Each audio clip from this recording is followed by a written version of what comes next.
of Village 7-1, so we're going to see a battle between 4 boats for the lead. It's SAPJ Luca, it's Lucas Moore, it's Village 7-1, and Jim Cars can sneak in. It's also attacking her boat. See, it's all the swords are, and they're penalizing each other. Hello and welcome to our Esailing World Championship Final highlight show. And Steve, I promised to keep you up with in many ways. There you go. You lose, and you snooze. There, and he's taking the win because he's cheating.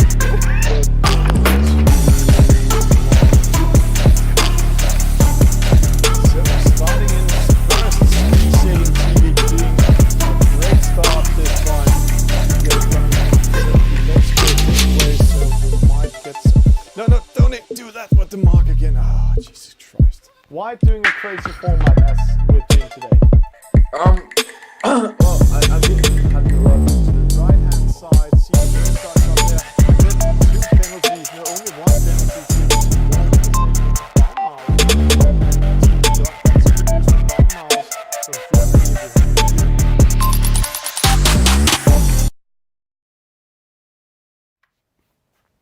Hello, good evening, good morning, good afternoon to all of you around the world watching Esailing TV at the moment. Welcome to the Monday show. The Monday show, as usual, start 9:30 Central European time, or GMT +2, Copenhagen time, Paris time, you name it, the way you love it. Today it's only me in studio. We are going to have some random races, and I can see today it is in a J17, and the J17 is it's a 28 hours channels, and we'll go into it within the next 2 minutes. We're also going to join VRE Online Sailing Club for their weekly club championship. It looks like we're going to have one fleet tonight with 20 boats racing each other in different boat types, and see who's winning that race tonight. And all about how that will go, we might have our normal guest or our Norman guest, as we see normally in Mondays, Norman from Florida, United States, or Wind Whisperer. He will join us in studio if he's not joining the fleet race. And hello to Augustine, welcome to the server. If you want to see yourself, we're going into the random races now, so please join in the random races. And I hope you enjoy our new studio setup. See here, this HD and everything. And we're going into this 28 hours challenge, and I say join now. That means the new server is generated there. 3 out of 9 is the one we are going to watch. And we are going to do, I think we managed to do 4, maybe 5 random races today before the online sailing club is ready. So please be ready to watch yourself, have some fun, and do some good races. It's the J17. The J17 is quite special. It has a wind shadow of 30 meters. It has a spinnaker. Upwind we see a maximum speed of 6 knots. Downwind we can see a maximum speed of around 15 knots. 15.2 is the highest we've seen. Normally it's 14.5 if they're doing really good nage. So that's a very, very fast boat. It has this special ability when it's coming up in speed, it's going quite fast, and then it hits maximum speed straight away within the first 3 to 4 seconds. And then it can't be faster than the knots we're seeing. We're waiting for this server 99 to start. And remember, guys, watch the wind intelligence, watch your friends, take care you're not getting a penalty in this boat type, because then you can lose a lot. This is the first race we're going to see. See, that's what we like. A lot of new players in there. Somebody we haven't seen that much, so that is fantastic. There we go. And we can see here it's Vatasani.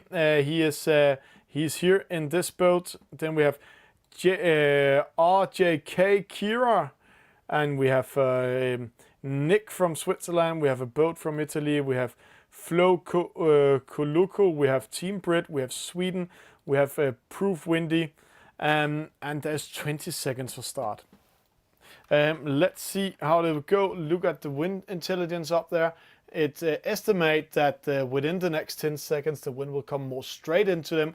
Maybe a little wind shift from right towards left. This means that you can go each direction you want to, but it looks like it's best to go all the way to the left hand side. Do a starboard tack. Let's see. It's proof windy. It's Floco Loco, it's Team Brett, it's a good win for a proof windy, but he's not in the best position because when he's doing a tack in a few sec, he will tack towards the right hand side, a port side tack.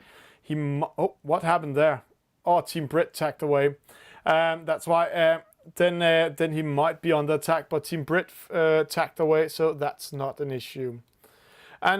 And guys, while I'm speaking here, I'm just setting up with my Turkish connection. We just had a bum in the studio. One of my really good friends and one of the really expert of this game is joining us in studio. So welcome in studio, Havuk. I'm fine. Let's just see. I'm not getting your sound out, so 2 sec, Havuk, we are not getting you into studio. I'll just see how we will do that.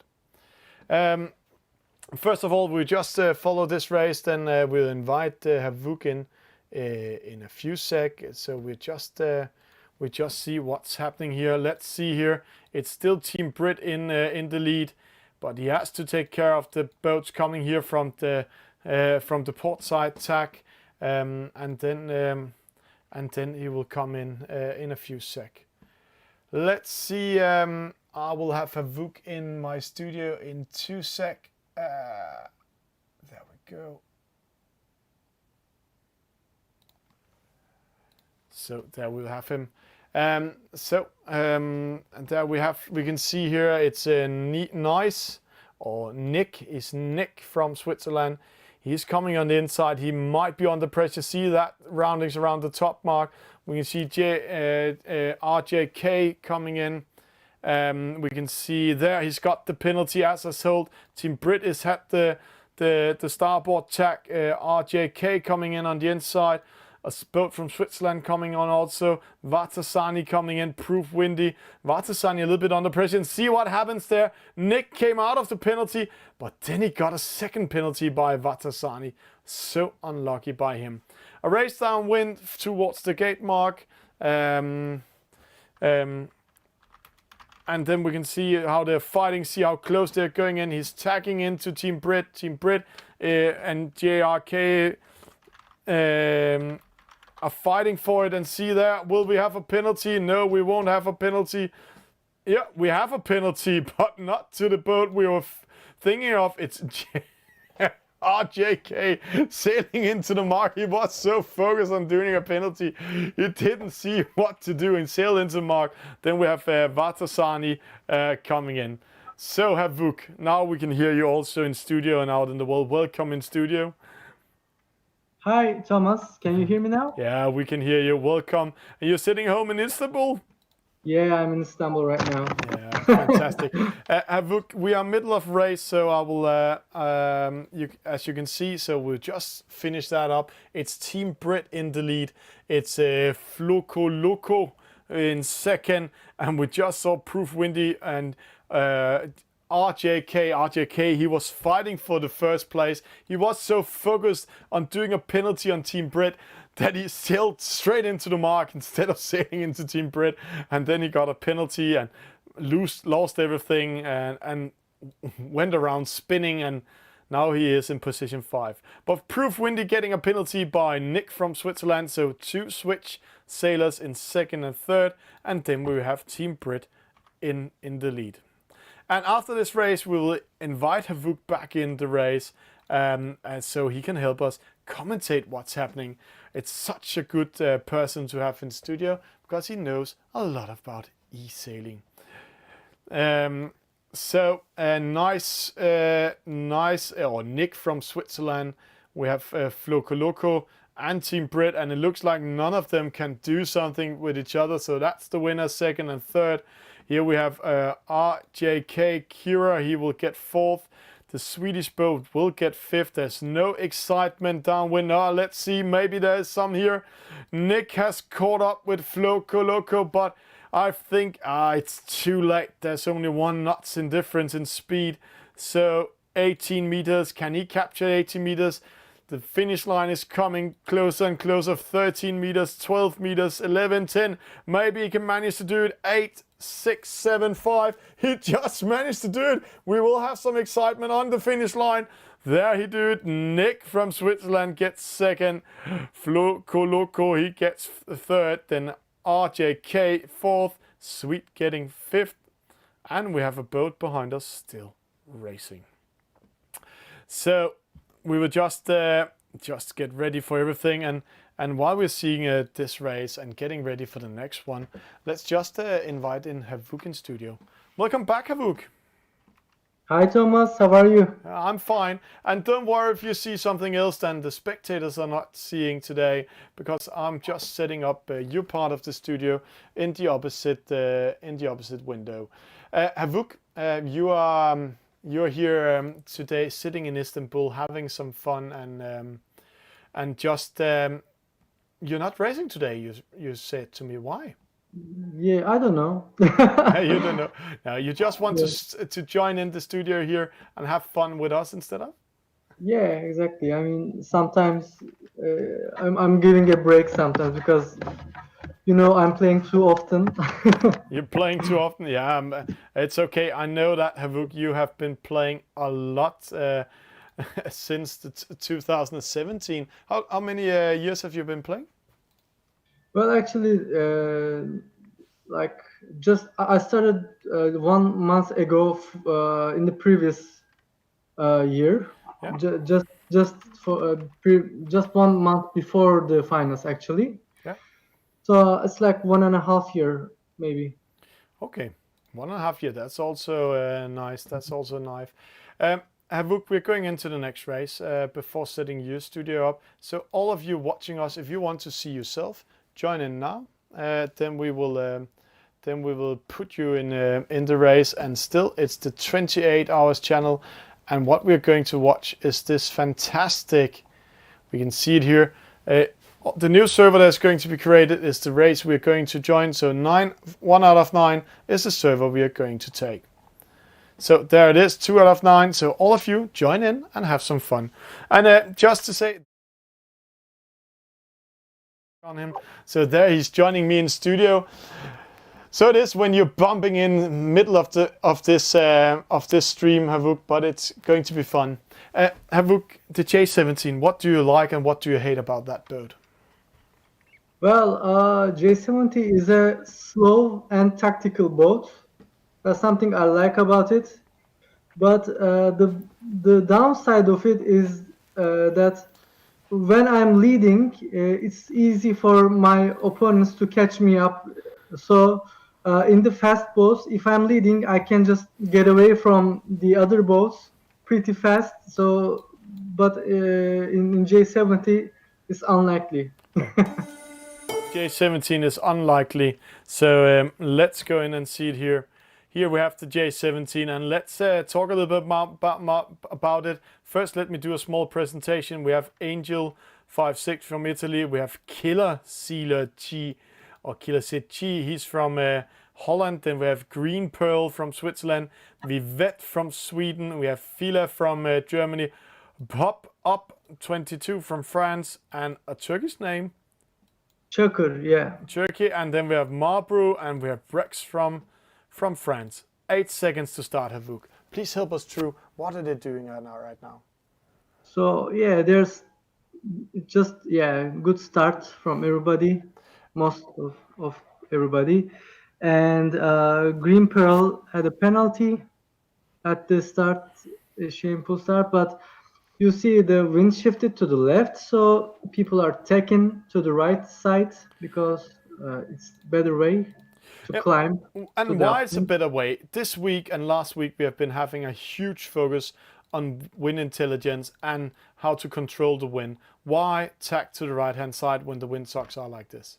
Well, if you check the map in intelligence map, you can see that the wind shifts and the wind shifts, if you use them right and use your geometry a little bit, for example, in this side, it's better for you to climb upwards to the upwind.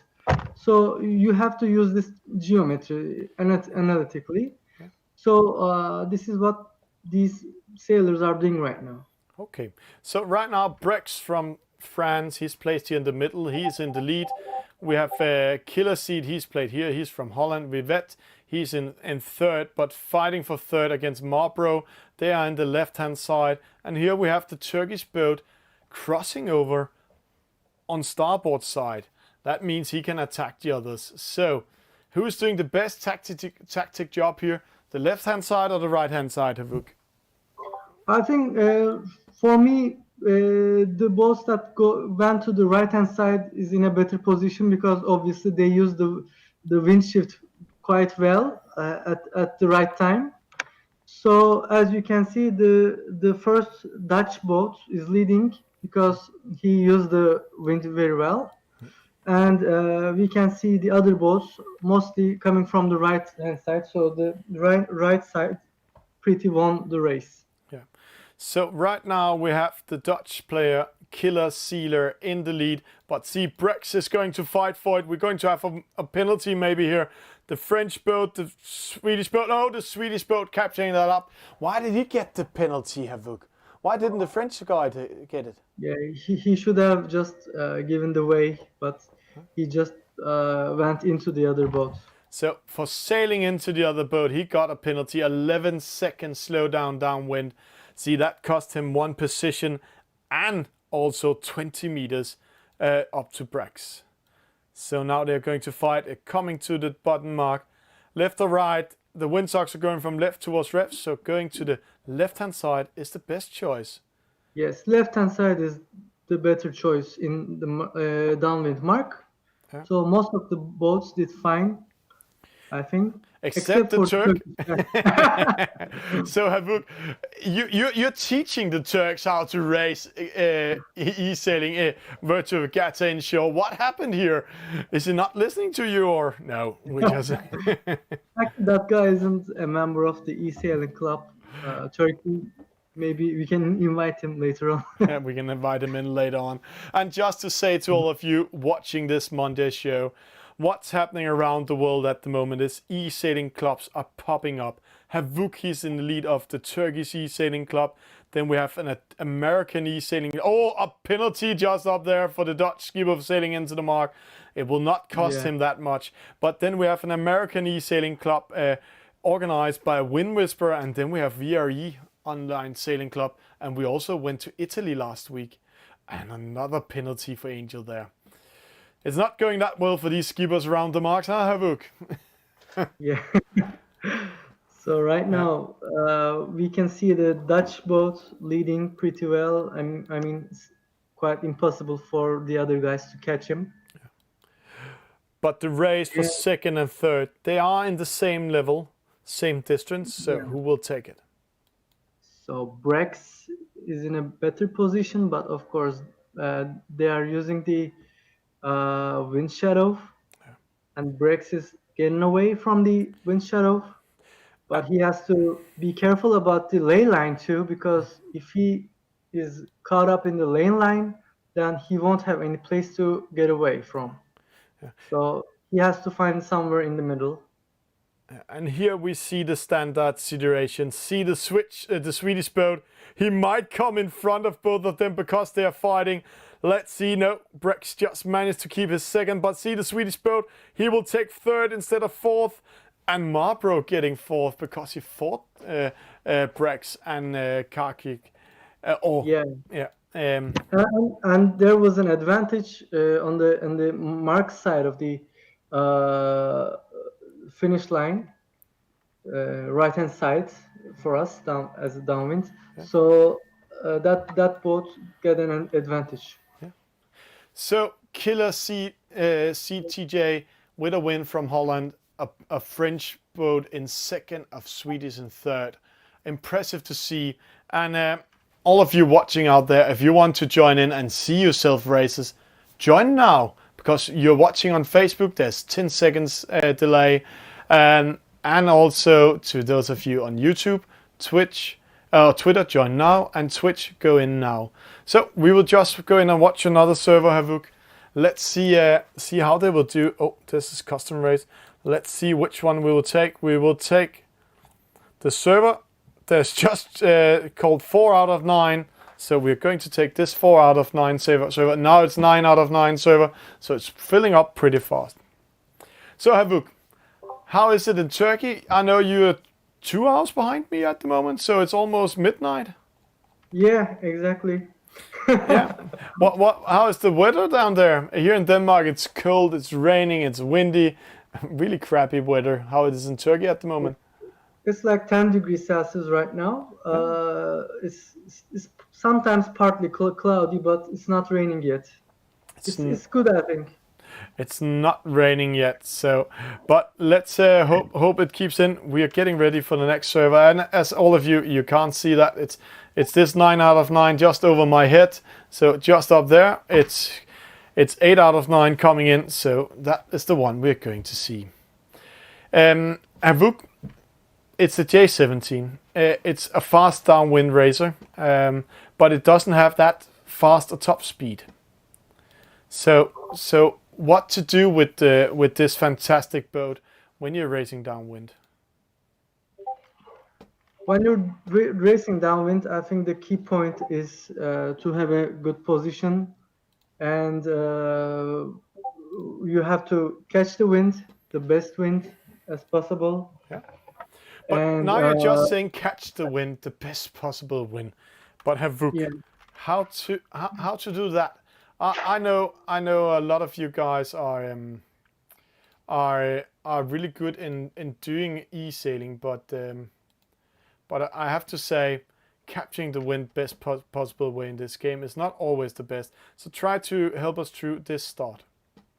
So there are 2 ways to catch the wind as best possible. Of course, the wind shift and the wind strength. So you have to use them both if it's possible. Yeah.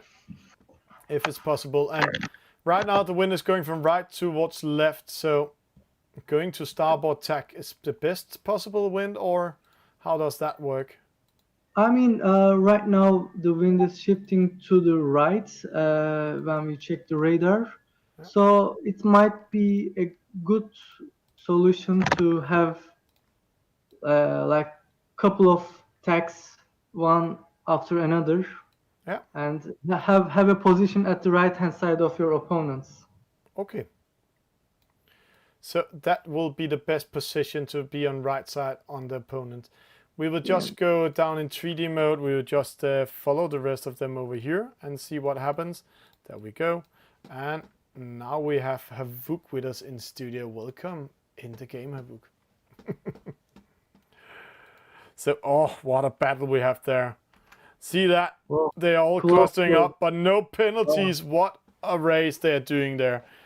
Raffetto and USA 1539 and Tufu we've seen before. He's from Sweden. They are doing such a fine job here. Just as you were saying. Then we saw Raffetto getting a penalty by the United States boat.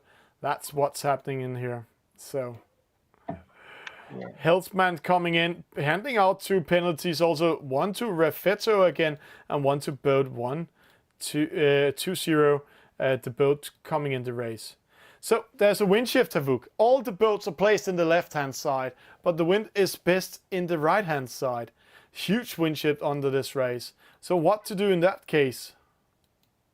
Well, of course, you cannot always be at the best position, but you have to just check your opponents and just try to be in a better position according to your opponents. Okay. So in this case, USA boat had a better position, and now he's leading the race. Yeah, and also handing out some good penalties there. And we saw this is Heltzman. He's from Finland. Got a penalty at the top mark. So now it's the Swedish boat. It is TK from UK and United States boat fighting for the top positions at the moment. But who will do Yeah. the best? Yeah, the British guy is using the wind shadow over the US guy. So I think he did a very good job getting close to him. And right now they are separated in the downwind mark. And they're pretty close. If he can use the wind shift right, he may have a chance to win this race. But he went to the right-hand side, Havuk, the right-hand side, and we can see the United States boat to the left-hand side, trying to do an attack here, but didn't manage to do it. That was quite a chance to take, but he's getting closer to him now. Or did he lose? I think he lost 4 meters in total.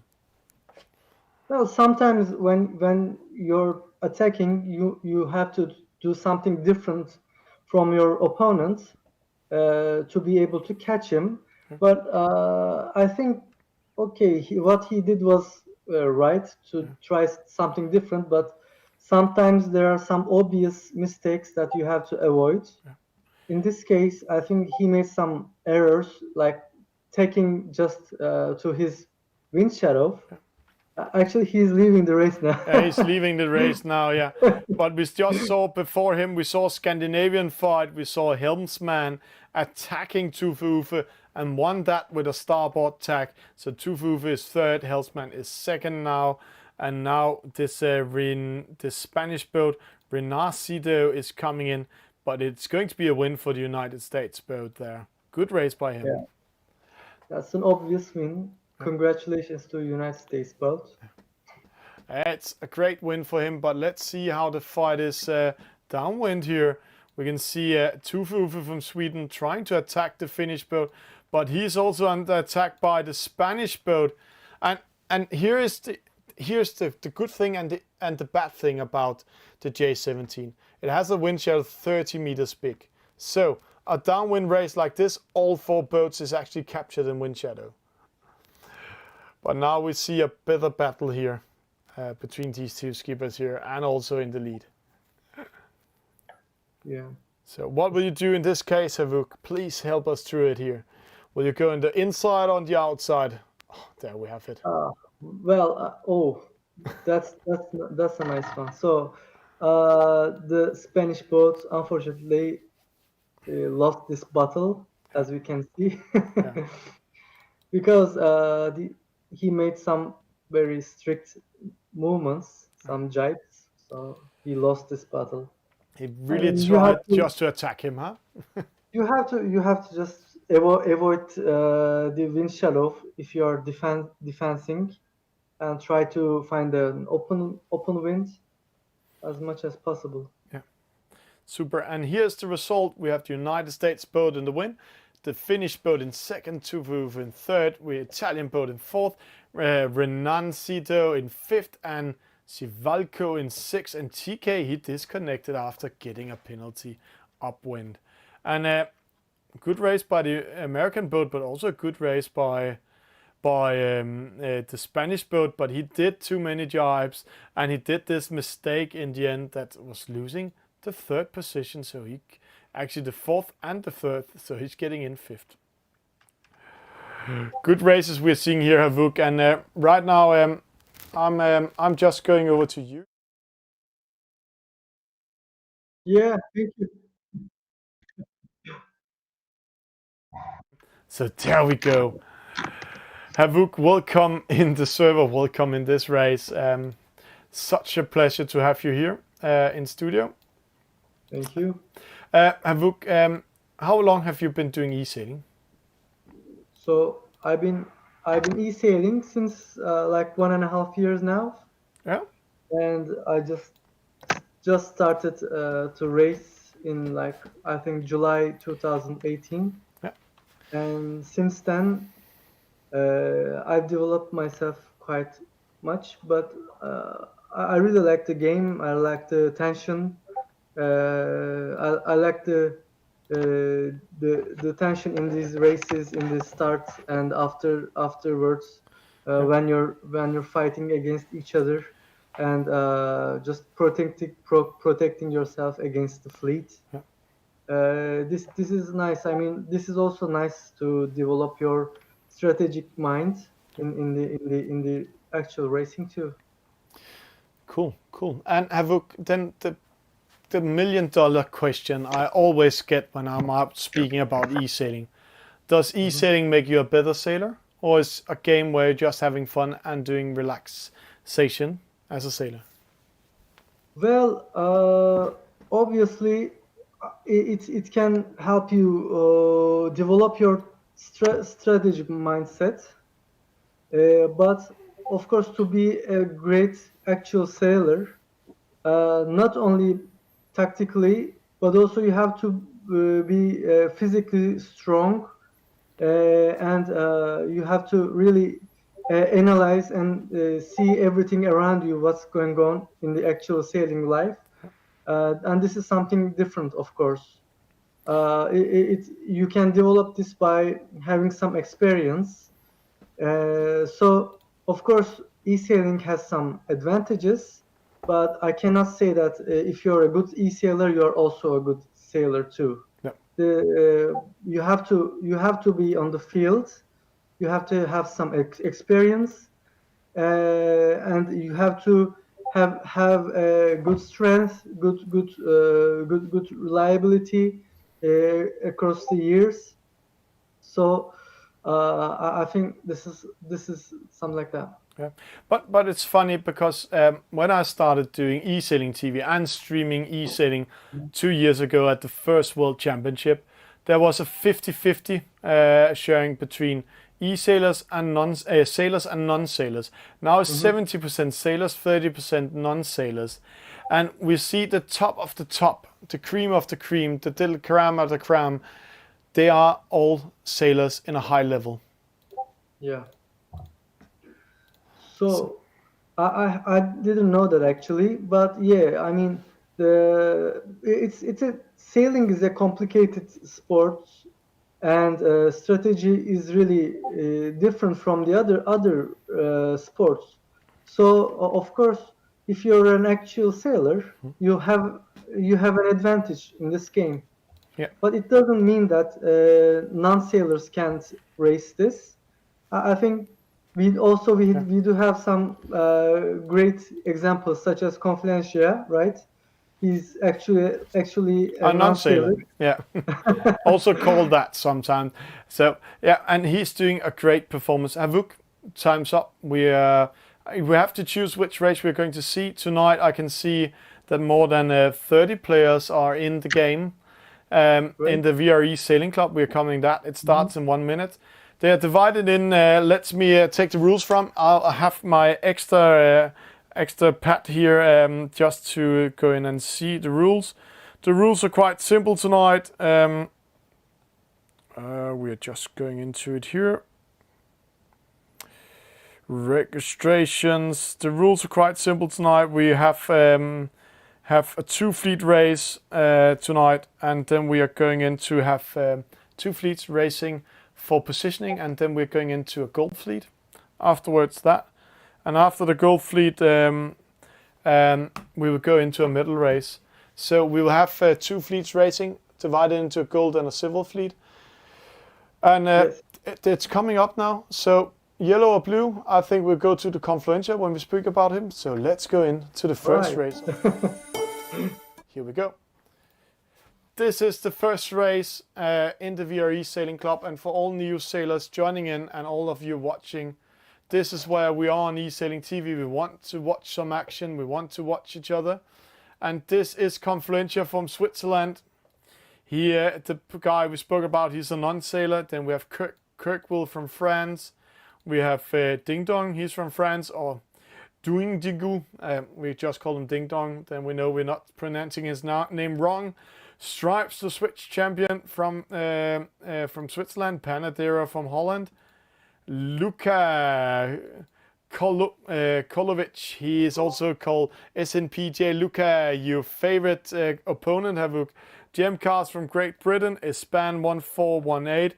Laf Paco from France. Jonathan Koch from Germany. Jose from Spain. Christina O from France. Peditro 22 from Italy, and a new player I haven't seen before, Alexandra, I think it's Vincent or something he's called. Alejandra. Yeah. Alejandra, yeah. So, Havuk. So like 30 seconds left for the start, and well, the port side I think has an advantage in this situation, and we can see. I think Confluencia is on the left hand side too, and somebody's trying to. It's Luca. It's Luca. Luca, right? Yeah. Luca is trying to do a fast start. See how the spinnaker is up. Perfect time down this, and there it is. Nice. No false start. See that start. He's in the lead from the start. Way to go. Yeah, that start really gives an advantage if you succeed, but it's a gamble usually. If you succeed, you have a really good advantage, but if you just crash into another boat, then you'll ruin your race. But I can say that Luca is a great e-sailor. I met him in Bermuda, and he's a really good guy too. Young magician, and I think he will have a very good advantage in next year for the championship, and he will definitely be one of the guys who's going to Abu Dhabi. Yeah. Luca, he is the young magician from Italy. He's from Trieste, where Baculana is also. He's doing such a fine job, and we see two players is lost, and I know they have been kicked out of the game. We don't know why, maybe disconnected, bad connection. But see, Luca, he's in the lead. He's in the middle right now. He's actually, if we watch the radar up there, Havuk, he's in an area where there's a light wind.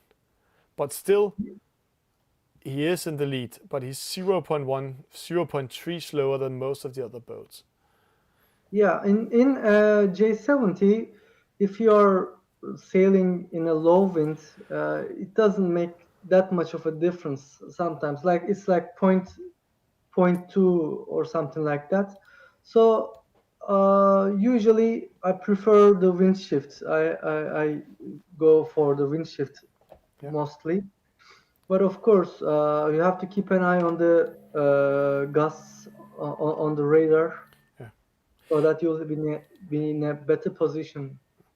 And here we have a quite interesting wind shift. See, I think Jose is losing connection at the moment. But see, the wind is shifting from left towards right now. So all the boats in the left-hand side, Kirkwill, Jonathan Koch, Ding Dong, Laf Paco, they are in a better position than all the boats in the right-hand side. Because they're getting the wind over the side and sailing a shorter distance. And don't worry if you're new to the game and you haven't seen Esailing TV before, and we're saying some terms that you haven't seen before, you can go to our YouTube channel, going on the playlist and learnings. There is a video with Wind Intelligence. We'll also show it later in this race. But not more talk. Here we are coming for the first top markers. Jonathan Koch first, Christina O from France following him. And there Kirkwell with a penalty, handle out by Ding Dong, the two French guys fighting each other. Confluencia in fifth. Luca, he's in sixth. And see, that costed him that much going up towards the middle. It actually costed him 5 positions, Havuk. Yeah, I think Luca wasn't lucky in this manner, because I think he used the wind shift well in the first place, but the wind shift shifted again to the same side, so there was a left shift to the left again, and then suddenly he wasn't in a best position. So the guys who were avoiding him got a better position. So sometimes this happens.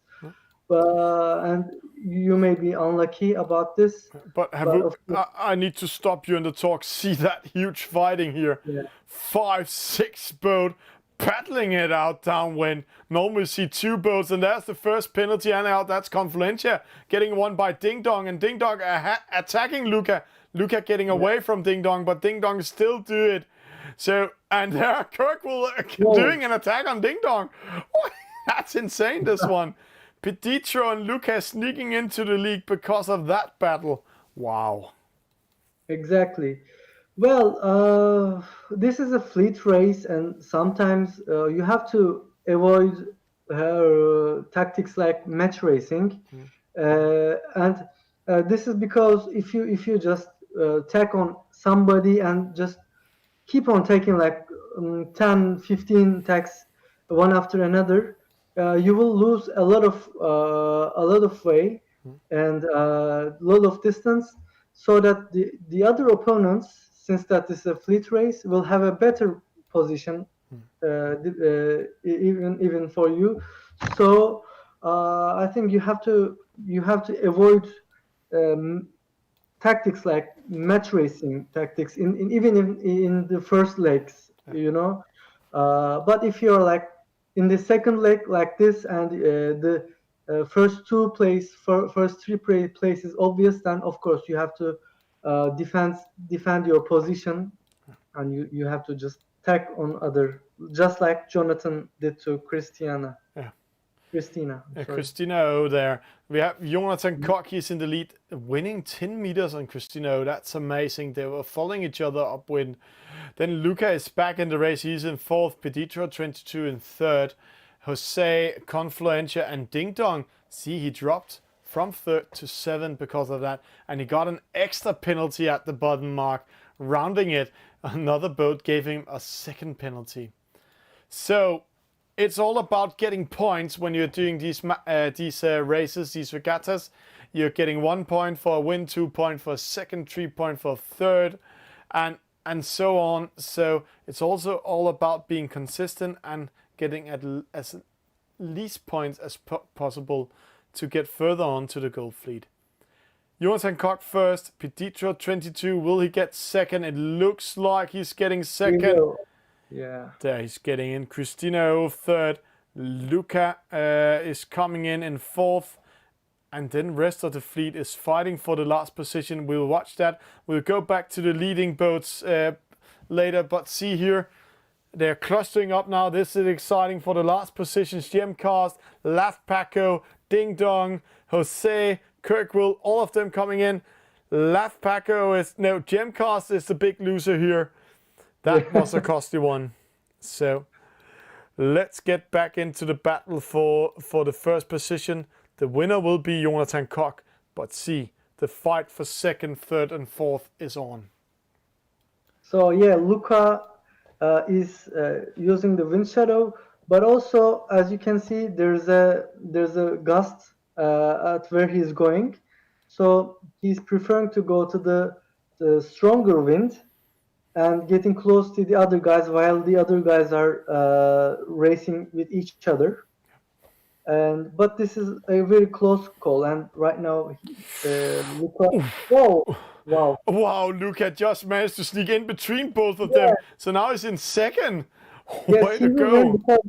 because he is going to the better side of the finish line, and he's obviously going to be the second.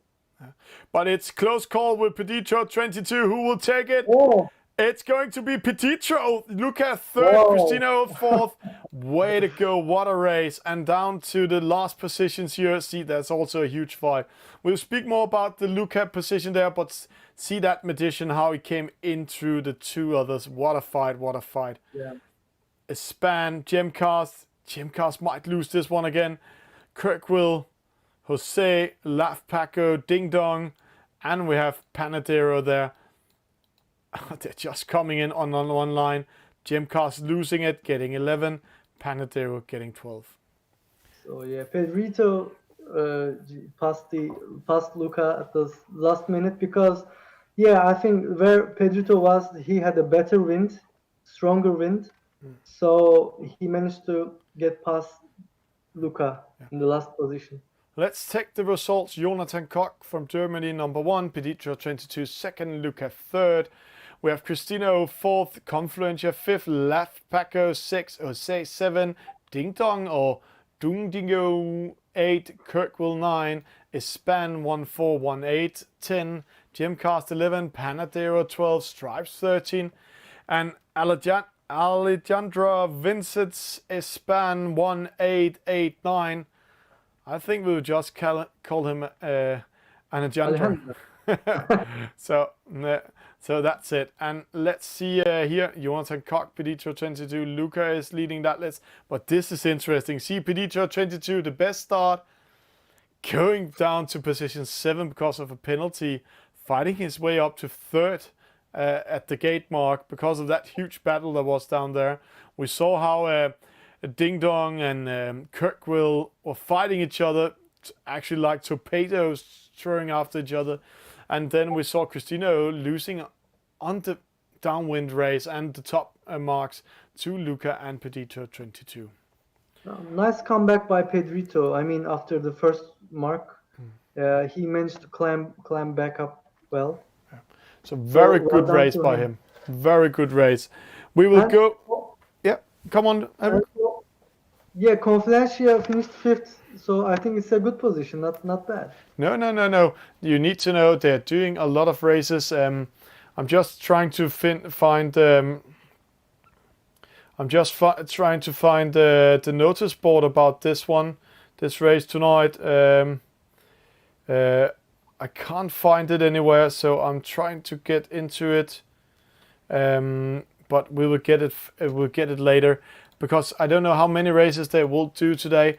But we will go to the opposite server this time. We'll go to the blue team, I think. So we'll go to blue server now. Their race is going to start up in a few sec, and it's going to be the 49er, Havuk. Yeah. The 49er, which type of boat is that? And what is the good thing and the bad thing about this fantastic boat? See, here it is. There it is. It's a fast boat, Thomas, so I like it. And it's not a foiling boat, but it's a fast boat. And I really like 49er. I managed to race with it quite well. I don't know why, but I really feel the boat. It's we're just seeing the World Championship in this fantastic boat in Auckland, New Zealand, and we have 2 e-sailors. They're qualified for the Olympics there. Bartlett Briggs, part of the World Championship 2019. You fought about against him in Bermuda, and his partner Pim van Woek, and both of them from Holland. And they're both really good e-sailers also, so that's amazing. Exactly. Bart is a really good sailor, and he's now, I think, qualified for the Olympics, as far as I understand. Yeah. He qualified in position 7 with his partner in this fantastic boat. So normally it's a two skipper boat, this one, but tonight it's e-sailing, so only one skipper in there. Let's see. I found the format for tonight. There will be 4 qualifiers. First the J17, then the 49er, then the NACRA 17, then the J17 with 1 discard. Then there will be 3 final races with the 49er, NACRA 17 and J17, and 1 medal race for the top 10 of the Gold Fleet. So the 3 final races will be the Gold Fleet. That will be the best 20 boats in the 2 groups going in there. So no Silver Fleet races today.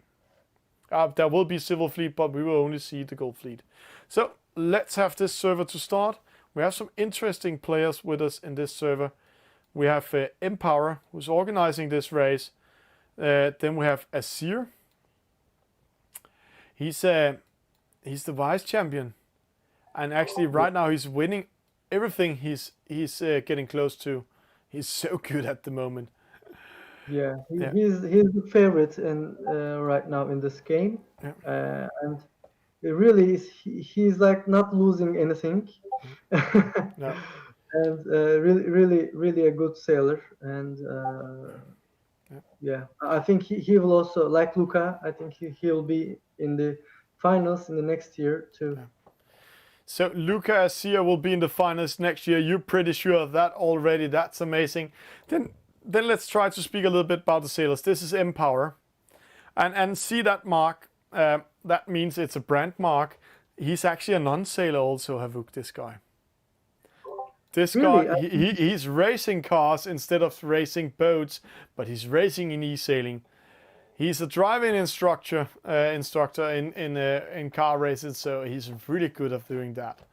Then we have Wow. Juncal. He's from Spain. I've never seen him before. Joni Fish from Spain. A new other boat from Spain, AATTMM22. This is Maradoni, called Boat 88. Epicure, the guy with the hat. You met him at the World Championship 2018. And then we have Vatasani, Wind Whisper, Norman, our co-commentator from Florida, Sarasota. Yavinho, RSC Rocket number 3 in the Loki's Cup dual mode. And then we have Equilibrium, also known as Alexander Menino, the grand old guy of Esailing. Yeah, just 30 seconds left. Looks like right-hand side has the advantage, and you can see everybody's over there, crowded. We can see they're crowding up. The Windsox is also predicting from right towards left, so let's see what happens. There it starts. We can see Asir trying to sneak in, but wow, it's a tough position. And there he got a penalty. Yeah, That's not normal. Late. He was late and he hit the boat in front of him, and he got a penalty. So he's losing the race right now, but I think we will see him climb throughout the whole race, and probably he will finish first or second or third, I believe. Yeah, let's see. He will fight his way back. Right now he's second last, 22 meters behind, but he knows something about the game. Here we have Yavinho. He's all by himself going to the left-hand side. And now we see the fleet tacking up towards the middle. Empower going towards the middle. High Sea Rocket, if we go up to this battle, he's controlling all these 4 boats because they cannot tack before he's tacking, or else they all will get a penalty of the boat in front of them. So they're AATTM tacking up Vatasani and High Sea Rocket. Yeah, just before the ley line, they tacked to the right-hand side and trying to maintain the group, the opponents. And see Alexandra Menino, Equilibrium, coming in front of all of them, going all the way to the left-hand side. There's a wind shift there again. Can he keep this position around the Margot there, Havuk? No, I don't think so. And there's a huge shift to the right, and most of the boats, just like in right-hand side, will get past him. Even Watasani, I suppose, because there's a huge shift right now. So let's see it from Maradoni's side. He is in the favorite position. He has the wind over the side. See that speed, 11.3. The others are only 10.3. Whoa! Look at the look at the ley line. Suddenly changed. Huge wind shift, but this mean Wow! that Alexandro coming first, Vatasani second, Maradoni third, High Sea Rocket fourth. Joni Fish with a penalty. Let's just watch it down here. And the rest of the fleet coming in. 4 boats very close to each other. There they go. He jibed immediately because it's better this way for the wind shift. But in other words, at the other side, at the right-hand side for us right now, there's a little bit more wind. So HRC Rocket is trying to use the better wind. But Equilibrium and Maradoni, they are trying to use the wind shifts while going downwind. So let's see what will happen. Right now they're not battling each other. They're racing like pearls on a string. So, and there is the first attack. But see that wind shadow, how small it is. It is the 49er. It only has 23 meters of wind shadow. So the leading boat is away. It's good if you're leading, but it's bad if you're losing. Vatasani caught in double wind shadow there. Epicure RSC Rocket doing that against him. Let's see. That means he's going to the opposite side. That might be a bad decision. Yeah, he's trying to do something different from the other guys. But there are some obvious advantages, so we have to use them. Yeah. And by the way, we can see that Asir is climbing up to the fifth place right now. Yeah, and he's going opposite. See that wind shadow. See that wind intelligence up there. What to read Yeah. out of that? There's a huge wind from left towards right. In one side, in the middle is straight at them, and then right hand side it is right towards left. So Yeah, I think, yeah, it is shifting to the left right now. So Asir is trying something different, and I think he's winning in this moment. If the wind doesn't turn back to right, I think he'll have an advantage, and he will be in a better position. Of course, he will not be the first, but in a better position. when we are watching the leading boats here, we can see the green boat, Italian boat, Alexander Menino, he's winning this one. Maradoni, he's in second, but there will be a fight for third and fourth. And this might mean Asir has a chance to go into that fight. And that's amazing. Coming from second last and are currently in position 4. Exactly. Yeah, I told you he'll be in the top three.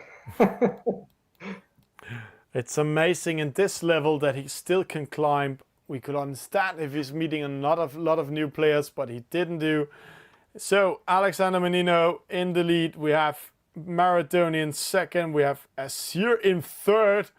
ABQ in fourth. What's happening here? So that's amazing. Maybe he will take second. Yeah, more likely. Yeah, and a penalty to the Yun card made by a Wind Whisperer. So we will follow this battle up here. This is interesting. Let's see Asir, Maradoni, ABQ. ABQ is just outside of the wind shadow, but Asir is maybe capturing Maradoni. Let's see. No, 21. He's just outside of the wind shadow. So not caught in the top wind shadow. There's 23. That is in the left side of it. So Asir is getting third instead of second. Or what will happen when they attack in? Now he's under attack. So Epicure is, yeah. So he doesn't have a chance, I don't think. Epicure can't win over Asir. Asir will get third. But a winning for Alexander Menino. Maradoni in second. Epicure pushed out by Asir. Asir in third. Epicure in fourth. But see, Yavinho coming in fifth. And then let's go back and watch the fleet here. A penalty to RSC Rocket. See, he's dropping all the way to the last position now. Empower coming in 8. Junko 9. And 8 ATTMM. And Jonyfish coming in last. And Havuk, normally I'm making a little bit fun out of it.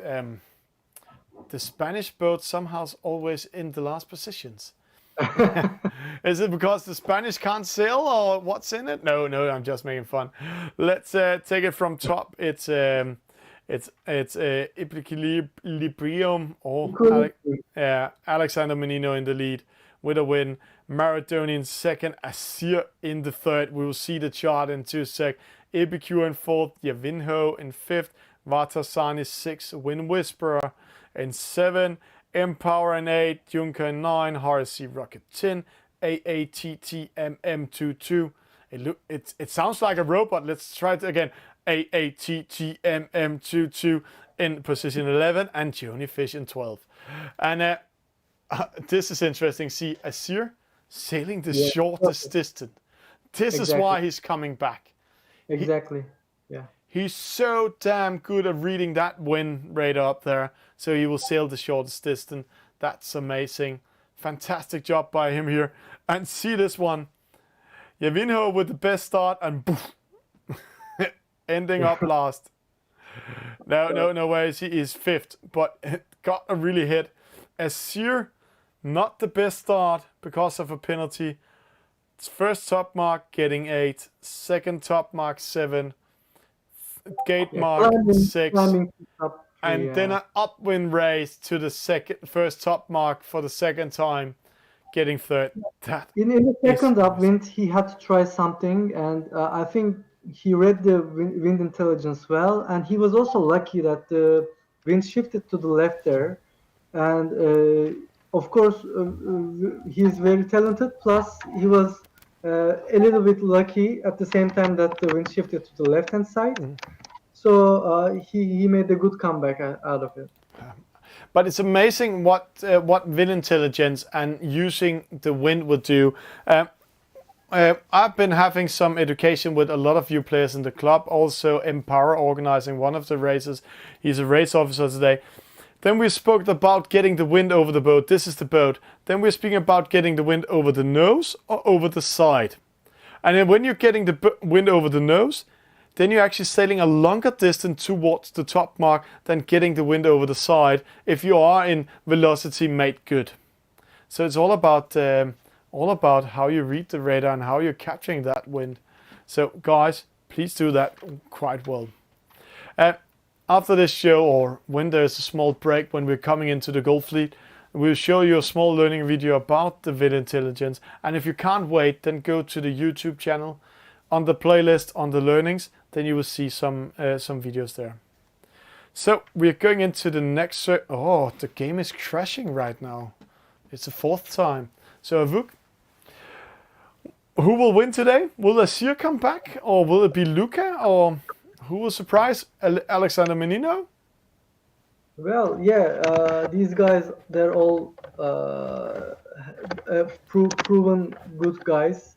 Made to the finals before, so they are like leading in this game. So yeah, they are the favorites. Yeah, they are the favorites. But Asir really has a very dominant role lately, and he's really hard to pass. So he doesn't lose. I don't know how. I think he has a extra button with a turbocharger, so he's going faster a little bit.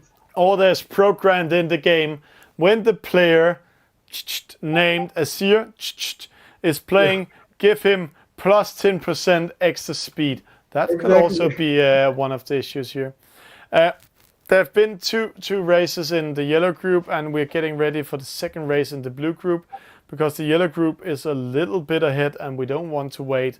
We want to see some races, so let's join in the blue group once again. So here we go. There we go. The reason why I'm pressing the wrong buttons today is because we just reprogrammed the studio so we could do a much better. So we need to learn all the buttons here in studio. So sorry if we're getting into a countdown. This is the NACRA 17, Havuk. Yeah, is it like upwind downwind course? Yeah. Yeah, it's an upwind downwind course this time. It's not racing for the reach. So that's the first time for a long time we are seeing this race type of race with the NACRA. Yeah, did they update it? No, it's because you can choose which race you want to race with them, and you can also do that in the NACRA now. So that's amazing. The important thing is, do they cost it right now 200 coins? Yeah. All right, it started. It started, yeah. Empower, he's here in the white boat. Jem Carsey is in the black. Wind Whisper from United States in the orange. Panadero in yellow. From Holland, Epicure in blue. Joni Fish, he is all black. Then we have Hardesty Rocket, he is white. Then we have Kirkwell, he's yellow. Jose, he is black.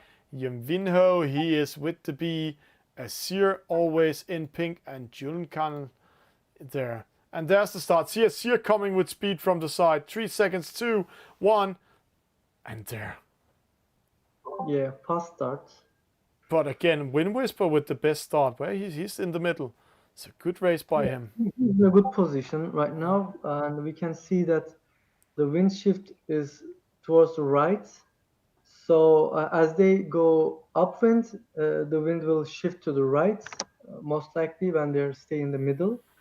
And you can see the orange boat, which is Wind Whisper, is having an advantage over the other guys because he's going a shorter distance. But it's interesting to see the NACRA in this race type where we're going for the top marks. Normally we see it racing for the reach, racing down for a gate mark, up for a gate mark, and then for a reach. But this time it's more strategic. Exactly. Well, reaching start is different, but it is fun. Sometimes, of course, you may be annoyed with with everybody's crashing on you, but it's something different, and it brings some joy to the game too. And see that Wind Whisper is now dropping to second. He was under attack by HRC Rocket. This means Epicure, according to server, is in the lead. It's going to be very close up there. Very, very close. And the Seer. Wind Whisperer tagged a lot lately, so he lost some distance. He was leading the race, but he preferred to tag on Asir. He preferred to control Asir, and they raced with each other like a couple of times. So they've lost some distance. But see here. See here. Oh, Well, Asir, he has to go all the way behind. And getting a penalty to Empower in that case. It's insane. He was so close of getting second. But in the lead, it's Epicure, it's Wind Whisper, it's HRC Rocket, Asir in fourth, Gemcast, Kirkwell, and Jose coming in. What a race. 23, 24, 25 knots downwind. That's fast, Havuk. really fast, yeah. It is this boat is foiling, so it's also a strategy in the game. If you manage your boat to foil, then it gives you a very good advantage in case of speed. Yeah. And how do I make my boat foil? It looks it's almost simple just to say you just have to make it foil. Oh, there's a penalty to Jose Oh. made by Kirkwell. But how do it foil? It's just capturing the wind and get some speed into it, or do I need to do something else? Well, of course, you have to have some good winds. You have to have the optimal winds because every boat has different dynamics, and in some range of winds, this boat Nakra is going the fastest. So you have to just check your wind speed and check your boat speed at the same time and see which way it is the best way and which way is the optimal way. Okay. So right now this boat is not foiling when it's doing like that. Yes. So when we see this white on it, then it's not foiling and you're actually not getting the best speed. But we can see it's the case with all the boats at the moment. Because of the wind direction, then it will be pushed to one side. And see that battle there. HRC Rocket going behind. Let's go to the top mark and see who's doing the best job. Asir coming in. It's Epicure, it's Wind Whisper, it's Asir, it's HRC Rocket. Wind Whisper getting a penalty there. But it's 3 boats in front of him. It's not lost yet. It's the best time to get a penalty. That's now. And who's leading again? Asir coming in there. Asir leading again. But this time he will have a fight for it. Epicure is following him. Gemcast following him.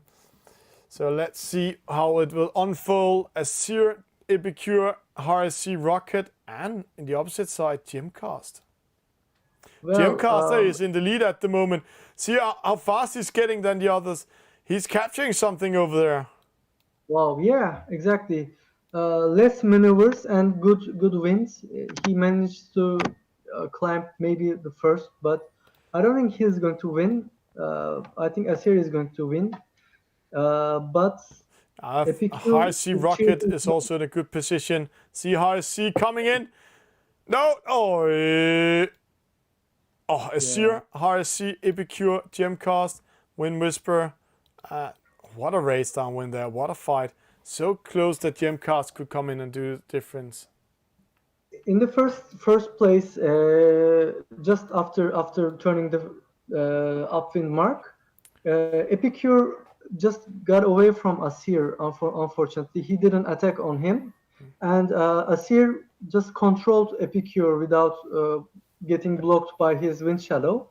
And just before the ley line, he managed to attack quite well and kept on controlling Epicure, so he managed to win. Yeah. So that with that said, is Azir in the win, it's High Sea Rocket second, Epicure third. So High Sea Rocket won that second place, Gemcast fourth, Windwhisper fifth by getting that penalty in the top mark. Kirkwall 6, Empower 7, Jose 8, Jonifish 9, Panadero 10, Jun Carl, he's 11, Christina O 12, and Yavinho, he's getting 13. And let's see it here. See again Hasir, how he's really good, doing a good upwind racing in the second race. Again upwind, so fantastic made. Well, Wind Whisperer was unlucky today, I think. He got caught. Started very well first, but finished fifth. Yeah. But he got caught in that sandwich up there. There were 4 boats clustering in, so that was why he was losing. I'm just watching how long they are in the other server, because yeah, they are too long. They are also racing the Nacra at the moment, so we will not see that. We want to see a whole race. So while we are waiting for the other group, yellow group, to get ready, let's watch a small video about wind speed, wind intelligence. This is special made for all of you out there. You can rewatch it on YouTube, and this is what Havuk and I am speaking a lot about of today. Placing themselves at the committee boat at the moment. The wind is coming straight at them. It's coming a little bit from left towards right, yeah. But it looks like we're going to have a wind shift up there. Hi, Thomas from Esailing TV. Today we're going to learn something about wind intelligence, how to read the wind, how to use it. If you don't know much about sailing and capturing wind, go to the sailing school and learn the basics. Here you can see if you get the wind into your side, you can sail the boat. If you're going straight up to it, you will lose it. But again, how you capture the wind also decides are you sailing a long or short distance. We have something called the best VMG. Best VMG means best progress towards a mark, a top mark in a certain angle. And you can see here my windsock is turning green, so I have the best possible angle, but it doesn't mean that I'm sailing the fastest. The same thing I'm going to do downwind.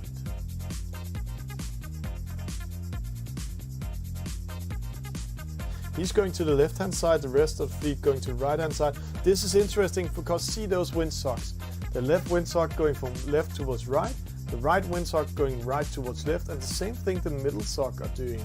So where will the wind shift be? It's actually a bet right now. They're betting which way to go. So let's try to analyze a little bit on Baumhaus from Germany, see how he's getting the wind over the side. He's trying to read the radar and estimate the wind doesn't want to shift, maybe giving him an advantage so he's still keeping the wind over the side. That's good news for him, see how he's doing. So Guro, he's in second, Noam in first, but we have to watch Baumhaus on the left hand side. He's coming with speed, and see, according to server, he's in second now. He went to the left-hand side, and the windsocks, they haven't actually not changed at the moment. Only the middle sock going a little bit left forward towards right. So see Baumhaus, he's going from position 4 to position 1 because of strategic thinking. When you're racing a race, example here in the starboat, you really need to look at your windsocks. Right now we are in 2D mode. Here you can see your windsock in real time, where the radar in the top left corner, that's an estimate. You can see the difference from 3D view. Here you can see you can't actually calculate or see where your windsocks are going. What we are watching is where the windsock or the wind are blowing. Is it going over the side or over the nose? Right now it looks like it's going over the nose. So when we're tacking to opposite side, see here, it's going more over the side. This means actually I'm sailing a shorter distance than when the wind is going over the nose like this. So activating your best VMG is not always meaning that you're sailing the fastest or you're sailing the shortest distance. So it's all about how you're tacking. See, at the moment I'm tacking over, I'm getting the wind over the nose, so I'm sailing a longer distance. Tacking back, I'm sailing a shorter distance. Here, and I can turn. I think I can get, if I can get in front of everybody, which is looking good at the moment, because I'm looking at the windsocks. See, the windsocks at the moment is good for me, and shortly the wind's going to move back from the right to the left. So just keeping an eye on that. at the moment I've got a nice lead, and I want to keep that. So I'm keeping an eye on those windsocks up in that top left-hand corner. If they, at the moment, yeah, I've got everything covered, but if they start to come back, which I think they are going to start coming back, I have to just keep an eye on them at the moment, Thomas, But because how to read these windsocks? That's one of the questions I sometimes Yeah. gets in the chat. Why are they so Yeah. damn important, and how to read them and take notice of them? Yeah, well, they're so important because they're showing the direction of the wind, and these boats, you know, the direction of the wind, it makes a huge difference. Now, see, at the moment, there's so much variety and guesswork a little bit about what's going to happen with this wind, and just looking at, I don't want to get caught out here because these boats, come on, wind, I want it to come back from the left to the right. And that windsock is not doing it. I'm a bit worried that I'm going to be caught out with these boats at the bottom. All that windsock might be coming back a little bit. It might be going to come to my favour. The middle one at the moment is staying stubbornly slightly right to left, which means that on the tack I'm on, it's not as favourable as the tack for the boats at the bottom.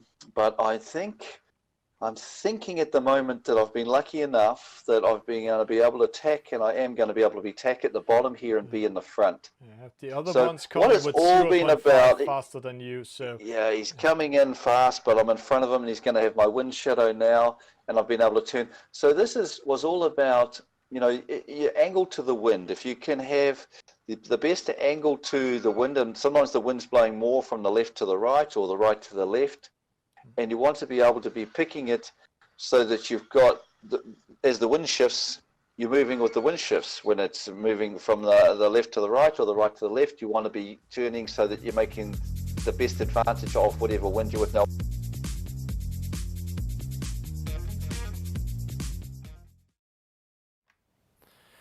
and welcome back in studio. That was a small clip or a longer clip about wind shadow and how to use it, and wind intelligence also. And it's very important that you control your wind intelligence, or else you will actually lose a lot of meters and a lot of momentum. And one player, Havuk, we're seeing really reading and using the wind intelligence a lot is Azir. This is why he's winning. Sailing the shortest distance, and as we're told in the race, and I will explain it again, if you get the wind over the nose, you can sail the same speed as if you're getting the wind over the side, if you are in velocity made good. But having the wind over the nose means you're sailing longer distance than having it over the side. So it's really important to get the wind right into your sails. Exactly. Well, Asir is really reading well, and we can see that he's managing to climb back up to top 3 at least, even though he started in a bad position, and he's just waiting for his opponents to make some mistake in that way, and he just doesn't forgive when they make a mistake. No, and he's reading everything, and the most impressive part is he's only racing in 2D mode. So he's reading his own wind shock at the same time as he's doing the estimate with the radar in the top corner. But he's really relied on the windsock he has on his boat, and he always keeps it over the side, and that's the impressive part. Or racing for where there's the most wind, where there's really lots dark area in the radar. Yeah. Havuk, we're getting into the next race. We're just waiting for the last players to join in, and it starts there. We can see here Confluentia from Switzerland, Laf Paco, he's from France, AATTMM22, the robot from Spain, ESP1418, the Spanish boat, Jonathan Koch, he's from Germany, Maradoni from Great Britain, Predito 22, he's from Italy, Equilibrium or Alexander Menino from Italy, Vatasani, and then we have Luca from Italy, or SNPJ Luca the Young Magician, and then we have Stripes from Switzerland. We are back in the J17. What will happen and how will it go, Havuk? Well, we can see that the left-hand side of the start line as an advantage. So, a couple of boats they're trying to just maintain their position at the left-hand side. You can see white boat and a green boat at the left. So, well, there's a good battle there, Yeah. and the starts. So Alexander Menino and Luca, that's the two boats out here. What a start Exactly. by them. Luca and Alessandro were just battling for the best position in the start line, and now they do have a good start, and they are reading the wind intelligence, as we can see, and they saw the shift from the right, so they are trying to go to the right at the moment, Alessandro and Luca.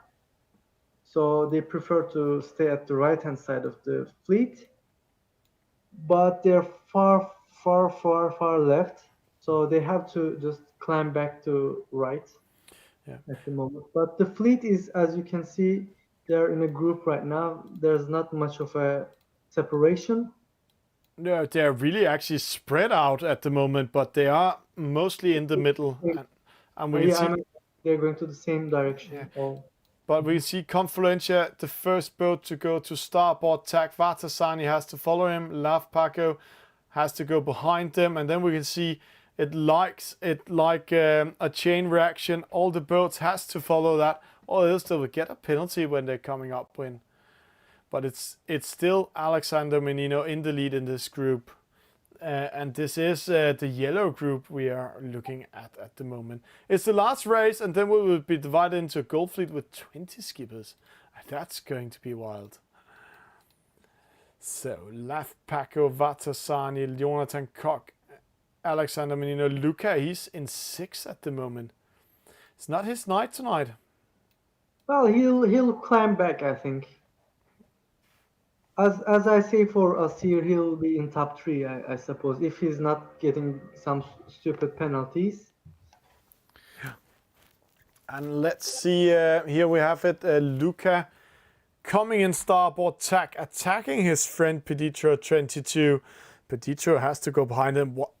What a small turn there. Amazing to see. It looks so easy, but that is so hard to do what he just did there. A small tack and then up behind him. Way to go. It is quite. I can say it's easier in J70, but in fast boats like Nakra, it is very tricky to make that maneuver because the boat is too fast, and sometimes you cannot maintain the boat, and you just crash into the other guy who is starboard, and you suddenly get a penalty. Yeah. And see what Confluencia did there. He pushed Alexander Menino under the ley line, and now he's in the lead. But see how they're clustering up. Jonathan Koch, Vatasani with a penalty. Laf Paco, Peditro 22, Stripes. Luca, he's in 8 now. AATTM is coming in, and his span boat, and Maradoni is in last position. So We can see that a non-sailor can actually lead a high standard race. he is doing a fine job, a hell of a job, I have to say. He's really doing he's really doing a really great thing. So let's see how it will go. But see, right now Alexander Menino, the grand old guy of Esailing, he's in the lead. But I think Confluencia, he will attack back here. See there. Yeah. He did a good attack, but also he has to defend himself, like from Laftacho and Pedrito, Peditro with a because penalty. So that. well, yeah, and he's in a wind shadow right now, but still in a good position. I think he turned the right mark, the correct mark, but he forgot to take down his spinnaker. So he lost some confidential, lost some distance, unfortunately.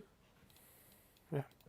But let's see how it is. It's still Confluencia. It's Alexander Menino, but who is in the lead according to server? It's Laf Paco. And again, this is more about positioning against the wind intelligence. But see, boat number 1, 2, 3, 4, 5, 6 are all within 10 meters. So they can, he managed to, I think, pass Pacho, yeah, the starboard tack. yeah. And yeah, they're really close. But I can say that the wind is coming from the right hand side. So Confluencia and Equilibrium, in other words, Alès, they have an advantage comparing to the other boats. So if they stay clean, I think they will be in a good position in the top mark. But let's see here. We are looking at stripes. This is one of the races where the fleet is really clustering up from Jonathan Koch in position 6 to Equilibrium, Laf Paco. There's only 10 meters. This means all 6 boats will either battling each other or hit each other when they're coming to this top mark. They are so damn close. So let's see who's doing the best. We can see Stripes going away. He wants the starboard tack. When it's so close, it's good to be on the starboard. Or what do you think, Havuk? Yeah, it is. I mean, if there are a lot of boats like this situation, it's always a good advantage to come to the mark in a starboard tack. Yeah, but see, he's slower than the others, so he's actually go behind them. So that was not the decision, but five boats in one string. That's a bad move, I think. Yeah. He should have come from the starboard deck. Jonathan Koch with a penalty, losing the battle to Peditro 22. But see who's sneaking in? AATTMM22. The robot is back in the race. He is in position 4 at the moment. Way to go by him, but he's under attack by Peditro 22.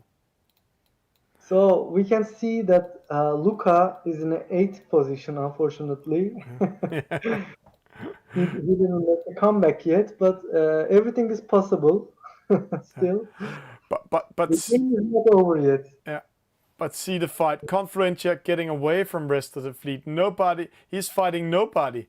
He's keeping away from the others where all the other boats are fighting. This means he is in the lead. See how they're fighting a penalty to Stripes. The Switch champion, he will be unhappy about that one.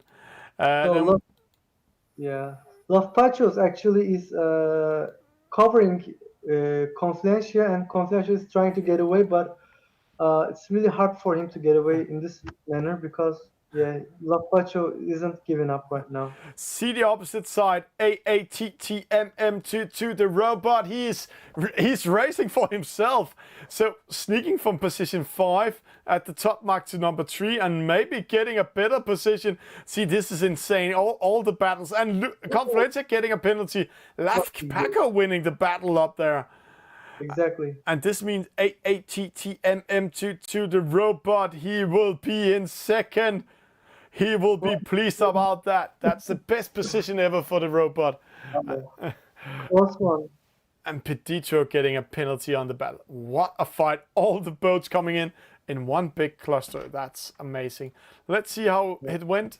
Laf Paco with a win. He is so happy in France. I know he's cheering and dancing down there. Congratulations, Laf Paco. And then the robot in second, Confluence in third because of the penalty and the battle against Laf Paco. Alexander Menino fourth, Peditro 22 dropping to fifth, Jonathan Cox 6, Lucas 7, Espan 1418 in 8, Maradoni 9, Stripes 10, Vatasani coming in last in position 11. But see the difference in time, Havuk.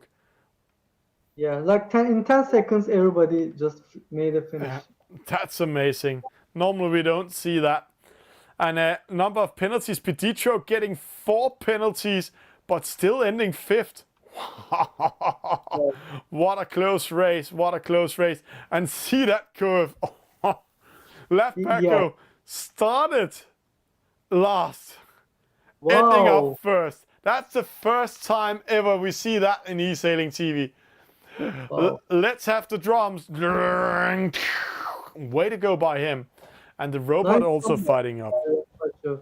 But I think he didn't have a really bad start. Of course, he was last in the start, but as we can see, he made a good decision in the first upwind. So he managed to just turn the upwind mark in the fourth position. So I think he made a good call in the first upwind. Yeah, that's amazing. This means all what we have been talking about, all we have shown about wind intelligence, if you're doing it the right way, then you can actually win the race. And this is what Asir is so damn good at. So that's why he is winning all the time. So let's see. We are going into the gold fleet and silver fleet. So let's see how we go. They're calling a 5 minutes break, Havuk, before the next race will go in. All right. So all of you, if you have any questions for Havuk and I, please write in the chat. Please join us on the channels. Please share what we're doing. We'll just have a small break ourselves. I know Havuk, he's having a dark and stormy at the moment. I don't have anything to drink in studio. He brought it all the way from Bermuda, this Goslings, so that's amazing. But I have already drunk mine, so I'm out of drinking. So we will be back in a few seconds. I have to go to my kitchen and pick something out. Yeah.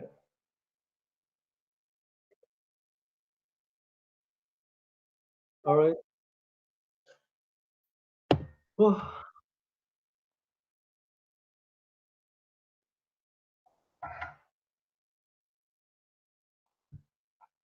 yeah, just like five, 10 boats. I think there are like 30 in total.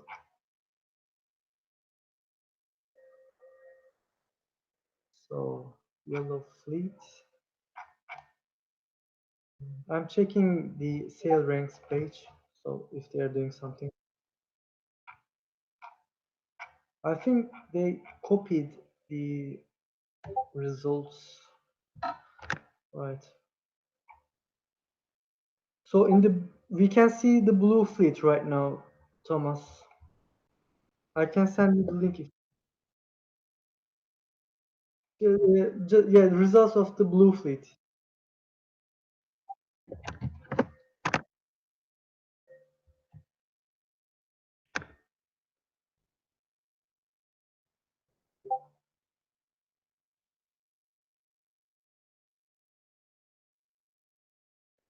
Right.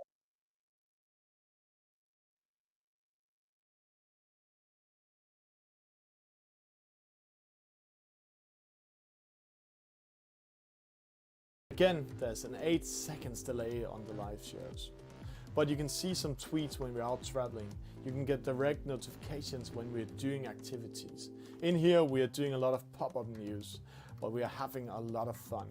You can share and like what we're doing. And of course, Instagram is also there. But Instagram, we're not doing any live shows on. We're only doing pop-up news. So here you can see what we're doing of crazy things. And trust me, we'll be better to do a lot of more crazy things in here. Example, we met L1's nail shop in Liverpool, or the highlights show from the World Championship. We also informed about it here. Hope you're enjoying what we're doing in Esailing TV. See you on the servers.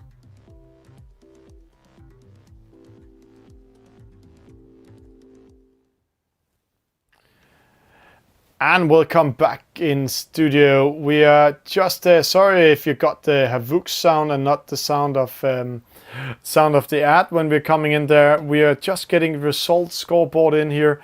This is the blue fleet we saw. See in the lead we have Asir from France with 3 points. So he's winning 3 races and get a 3rd position, Havuk. Exactly. So yeah, he had a bad race in the second race, but he managed to climb back from 12th position to 3rd position. But he managed to discard 3 points. Yeah. Well done to him again. So he's in a very good position again. And then second place, Epicure, 11 points. RSC Rocket, 14 points. Empower, 18 points. Wind Whisper, congratulations, 21 points. Jonifish, 22. Maradoni, 23 points. He didn't raise the two last one, but still 23 points. Alexander Menino, 27 points. Gemcast, 27 points. Yaviho, 32 points. Junkan, 32 points. Panadeo 34, and so on. This mean, and see, we haven't got the yellow scoreboard in there. The yellow fleet, it will come in here also, I can see. So that was the blue score. So if this holds up, then from Group 1, that's the top 10 will go into the gold fleet.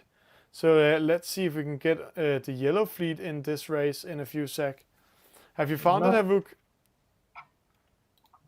Let's see, Regatta's yellow fleet, the 9th of December. No, they haven't pinned it in there. This is a fantastic program for those of you watching what we're doing here. It's called Sailing Ranks. It's programmed by the e-sailors. It's programmed by the community. And you can sign up for it or just write the L1, the World Champ, or to get more information about it. And here you can see all the races that have been. Example, this Sunday there was the Pacific Rim race. Then we can see the results. We know it's Pacific Rim. Alexander Menino winning that one. Lucas Moore in second. A Finnish boat in third. And in fifth, we first see one of the guys from the Pacific Rim. So this is the way you can use this fantastic tool to organize your races and put all the results in. So Yeah. we are waiting for the yellow to get in there. I really want to thank Elvan about this website, SailRank website. It is really saving us all, I think. And in my case, I'm always using in the E-Sailing Club Turkey races, and this is very efficient program, and it is very easy to use, very user friendly.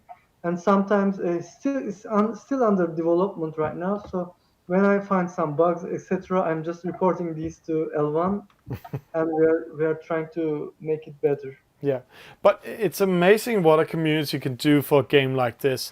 We're seeing e-sailing clubs popping up around the world. We're seeing players programming and using a fantastic tool like this, Sailing Ranks. Let's just watch it again. I'll just get it in. There it is. This fantastic tool, Sailing Ranks, and see how you can put in the results in it as an admin. You can see which 4 races there's in it. You can see it's the e-sailing club, it's the fleet race, which day it is, who's the owner of it. So it's Empower doing this one, and the status is it's finished now.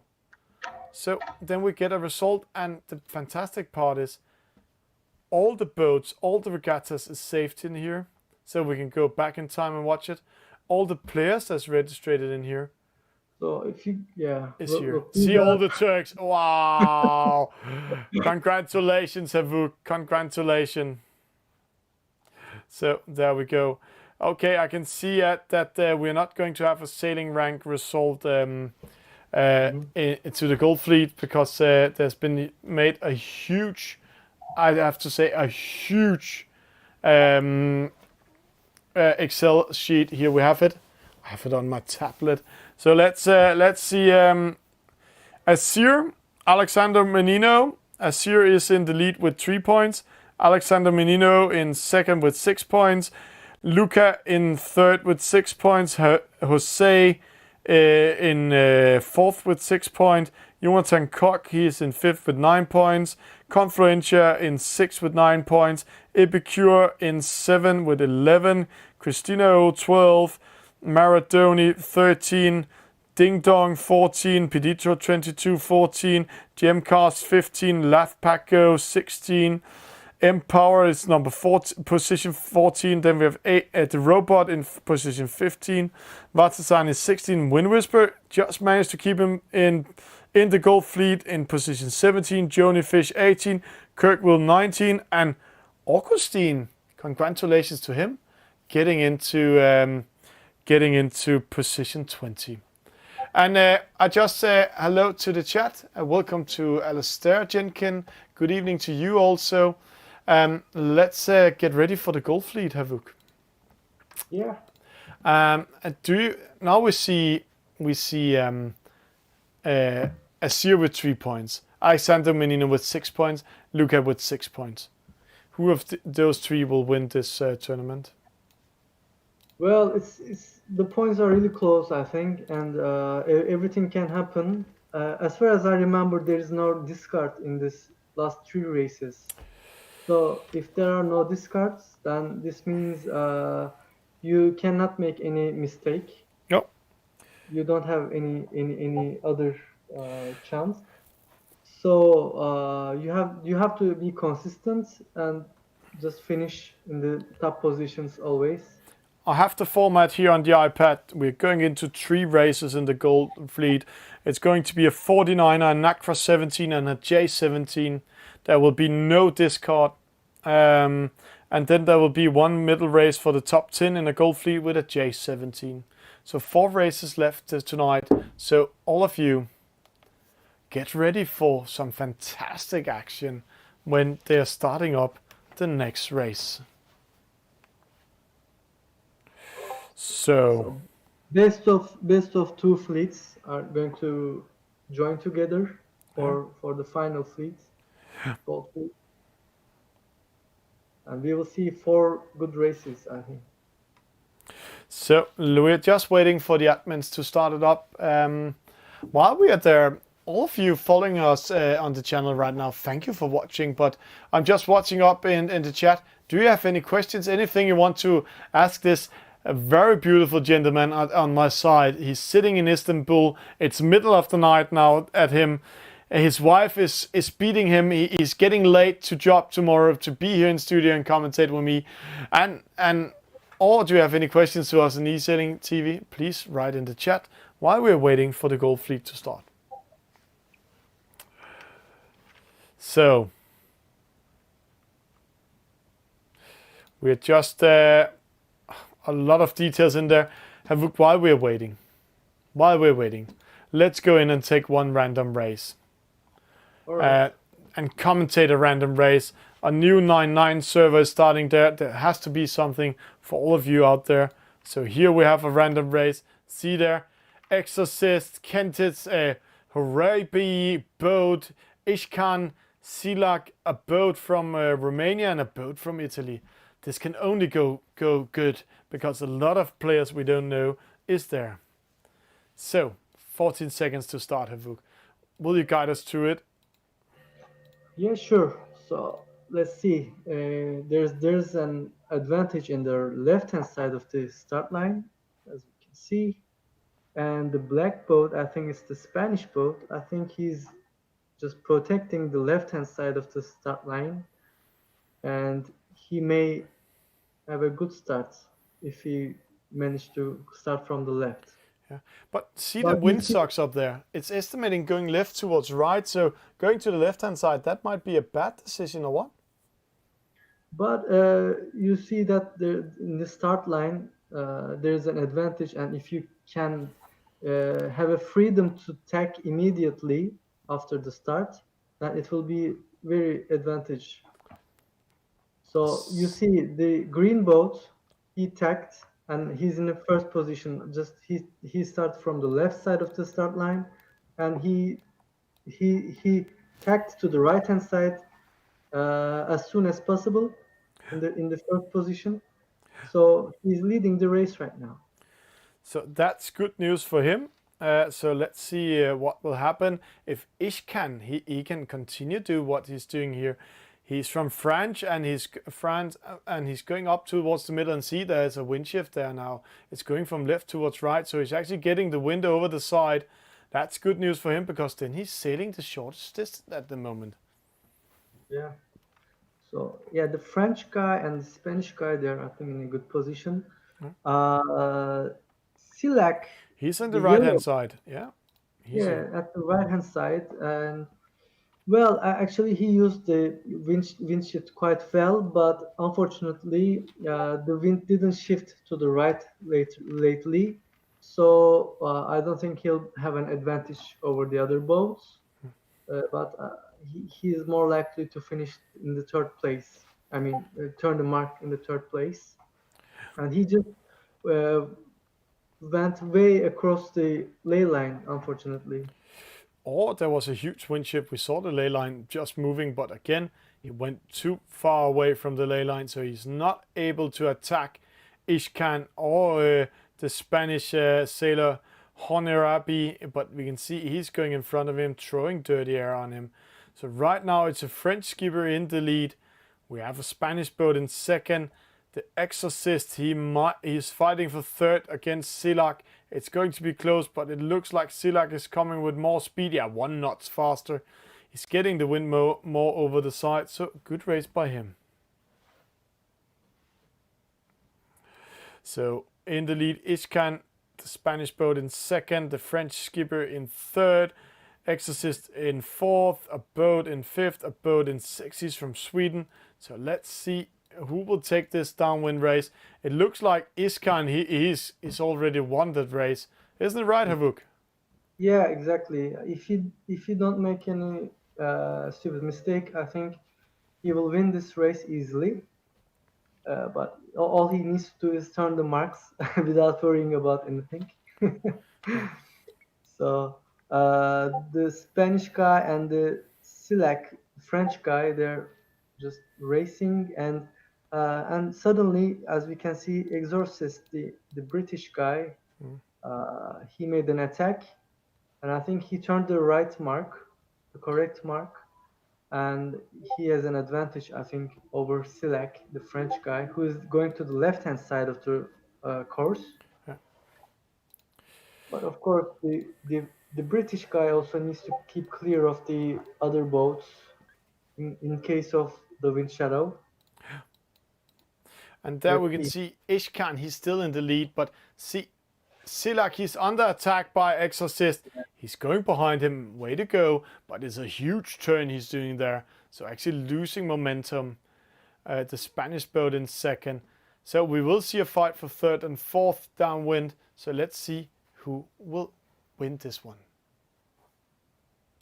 So yeah, as we can see, the British guy did a good attack in the downwind mark and managed to keep his position throughout the upwind.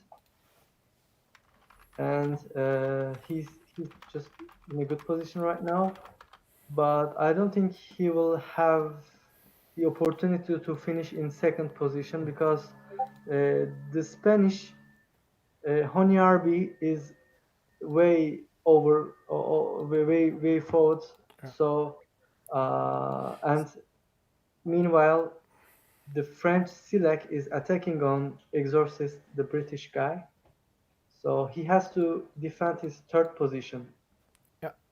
So here we see here a battle for third and fourth. And while we're seeing that, we are getting confirmation from the race officers that when we are done here, the Gold Fleet is starting, but they're going to shorten it down to only 2 Gold Fleet races because of lack of time, because it's getting late for some of you guys there, and a medal race. So we are going to see 2 Gold Fleet races and a medal race today in the VRE Sailing Club. So All right. we are getting ready. It looks like Exorcist has defended his position, or actually won over Silak into that downwind race and took third. So the Spanish boat in second. We can see it's so fun to see when we are in the VRE Sailing Club that we're watching, and then coming into a random race like this, we can see the difference, a huge difference.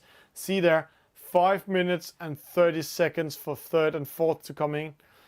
In the VRE Sailing Clubs, it takes 5 minutes, and sometimes under 5 minutes to do a race like this in the J17.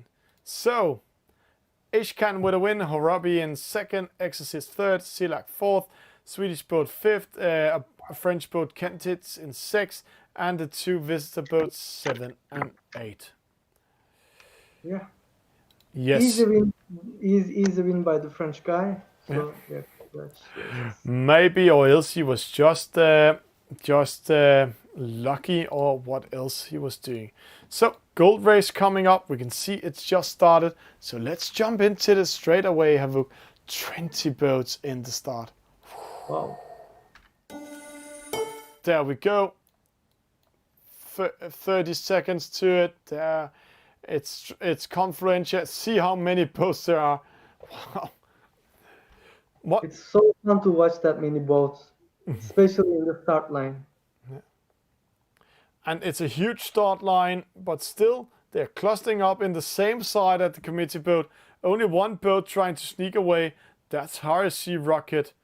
And then we have Asir coming in with speed, but what's he doing out there? Yeah, he's far too behind. There are too many people there. So, RSC Rocket with the best start, Luca with the second best start, Ding Dong following it, and 1, 2, 3, 4, 5 penalties. Epicure, Jonathan Koch, Vatasani, Gemcast, Empower. Push. And Wow. see how they're splitting up, Havuk. Can you following it? I know you're used to commentate now. Let me do it simple for you. I will just go here to RSC Rockets, and then we can see how split the fleet is. Yeah, HRC Rocket did a good start actually, but he's not in a good position. In other words, when you look at the wind intelligence, he'll have to go behind all the fleet nearly, and because the other guys are in starboard tech, and you see that there is a huge shift to the right, shift from the right. I mean, so. The guys who are going to right hand side may have an advantage over the others. Yeah, but see what happens up there. The wind is going from left towards right now. So Luca is in a fantastic position. There's a lot of wind. The wind is coming over his side, but the other guys also have the wind at them. See there. Well, yeah, it will sometimes it shifts very fast, so suddenly you find yourself in a bad position. But sometimes you are lucky and you find yourself in a very good position. But you see, we saw that Asir didn't make a good start, and he was I think in the 11th or 12th position, and right now he's climbing to the 6th position, I believe. I say 1, 2, 3 Italians in the lead. Wind Whisper getting a penalty. RSC Rocket Jose coming in. Asir, where is he? He's not there. Yeah, he's in 6th now. Getting a penalty to RSC Rocket. That was the battle against Confluentia. Confluentia also getting a penalty. That was Jose handling that out. So let's see. We can watch it here. We have a battle. Ding Dong against Asir. Jose coming in. Getting a penalty there by Ding Dong. Way to go. Or did he just say Ding Dong and hit him? And then we can see Peditro 22, Alexander Menino, Luca, they're racing for it. If those 3 Italian guys are speaking together and don't attack each other, they will take the win and get some good points on Asir. Yeah. So, yeah, the Italian guys are really leading the race right now. And Asir is trying to make a comeback. I think he had a good downwind, but the other guys were covering him, so he had to escape. See what happens there. 1, 2, 3, 4, 5, 6 penalties. And before that happened, we saw Wind Whisper get a penalty by Ding Dong. What happened there? They just sailed into each other. Yeah, the boat is fast, so people sometimes cannot control it and just they just get into each other. Yeah, but this means Peditro 22 see how a race he had upwind. 44 meters in the lead in front of Luca and Alexander Menino. This means Luca and Alexander Menino, they have been fighting each other too much. And Peditro, he just sailed away, took over the lead. And they can't capture him. So we will have a fight for 2nd and 3rd between Luca and Alexander Menino. 4th, it will be these 4 boats, Asir, RSC Rocket and Ding Dong. And then let's see who's coming in and joining the race. A lead to Peditro 22. Congratulations, my friend. Luca in 2nd. Way better race by him. And Alexander Menino in 3rd. Asir 4th. Ding Dong 5th. RSC Rocket 6th. and rest of the fleet coming in. We can see the robot is not doing that well in this race. He are in position 18. Let's follow this race up here. The winner will be Pedito 22. Luca, he will be in second. Can Azir do anything by Alexander Menino? Well, he will try, but Alessandro is an experienced racer, so I think he will, yeah, like this, he will jack back immediately, and he will try to avoid Asir as much as possible. I think he will manage his third position, but this will be a close call, I believe. So a best defense downwind is to jibe away as soon as you can. Put yourself in a position so you don't come outside of the ley line. See, he's running out of track now, so he's caught now. But they're too close to the finish line, or are they? Oh, Yes. it's going to be a close one. Will Azir take this one? I don't think so. No, But it's Alexandro keeps it Azir in fourth. And then let's drop down in the positions. See there, we have a small fight over here. Ding Dong, Wind Whisper, Jonathan Cockhar, Sea Rocket, Confluencia. There are so many boats. What to watch here. But none of them are fighting. We have a small fight for the last position. Can the robot do anything? No, he's caught behind Kirkwell. So the robot coming in there. And Jim what happened to Gemcast? He's way behind. Let's see. It looks like he's way, way behind. Maybe he didn't hit the mark in the bottom. So Jim Cast coming in last. So a win for Pedito 22, a second for Luca. Congratulations for that. Alexander Menino in third, Azir in fourth. That's good news for Luca and Alexander Menino. They're winning points on Azir this time. 2 points. So now they're almost in the same position. Ding Dong in fifth, Wind Whisper in sixth. Yuan Cox 7, Hard Sea Rocket 8, Confluencia 9, Maradoni 10, Jose 11, Empower 12, Christina O 13, Vatasani 14, Laugh Paco 15, Epicure 16, Joni Fish 17, Kirkwell 18, AATTMM22, the Robot 19, and Jim Carr still racing. That's amazing to see him out there still racing this race. Wow. Well, it was a really nice race, and I think there is only 1 point between Asir and Luca right now, and 2 points between Asir and Alessandro. So this will be a very nice race, the following race. Yeah. The points are quite like even, so it will be like winner takes all. I can see they're not doing the point system in sailing ranks, sadly. So we can't follow the points. So we need to guess it and calculate it. But it looks like Azir is still in the lead. But this time with 7 points, Luca, he will have 8 points. Alexander Menino will have 9 points. So there's 1 point in between top 3 at the moment.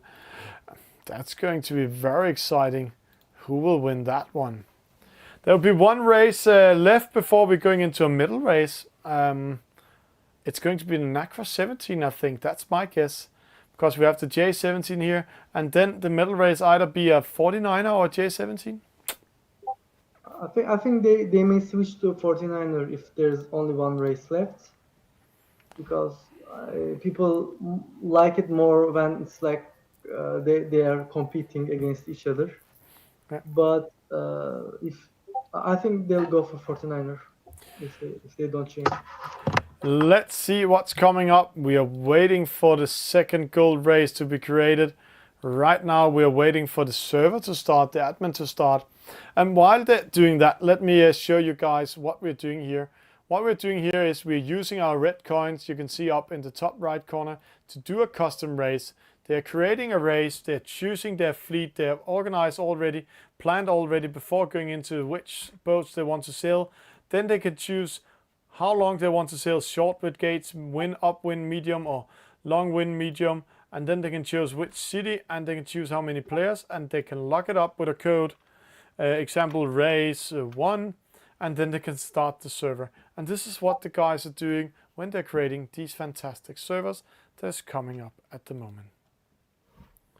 And Havuk, how is it to play these tournaments also with the Turkish group you're sailing with? Well, it is fun.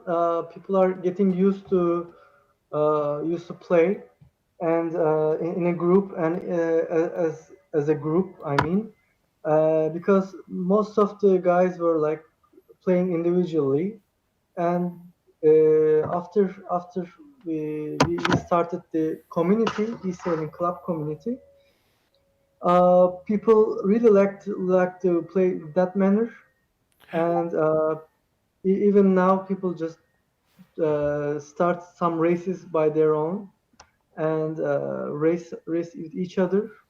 But we are organizing races every week on Tuesdays. And for example, tomorrow we are going to have two fleet race with boats, and the name of the race will be Star Wars. Because Cool.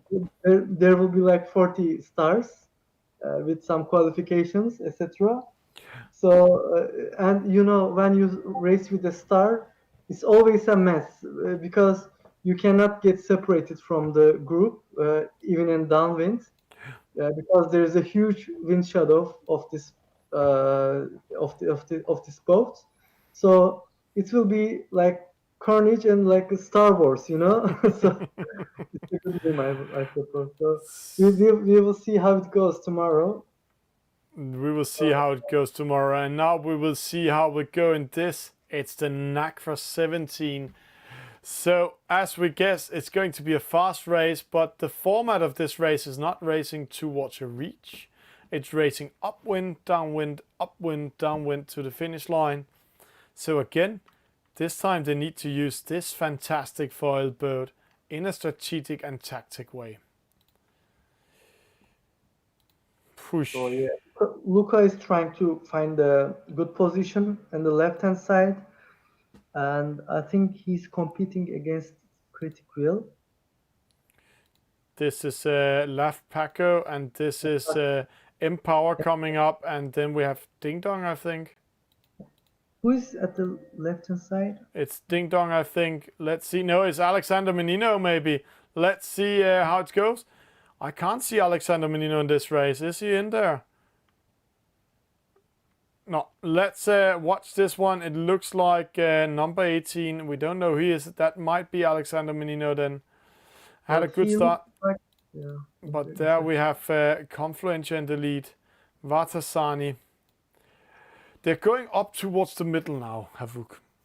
Why? They are using the wind shift, and also we can see there's some strong wind in the middle. They are using this, but mainly the wind shift because the wind is coming from the left to the right in the middle. But Confluentia is trying to avoid the group. He's hoping to have a better shift from his side.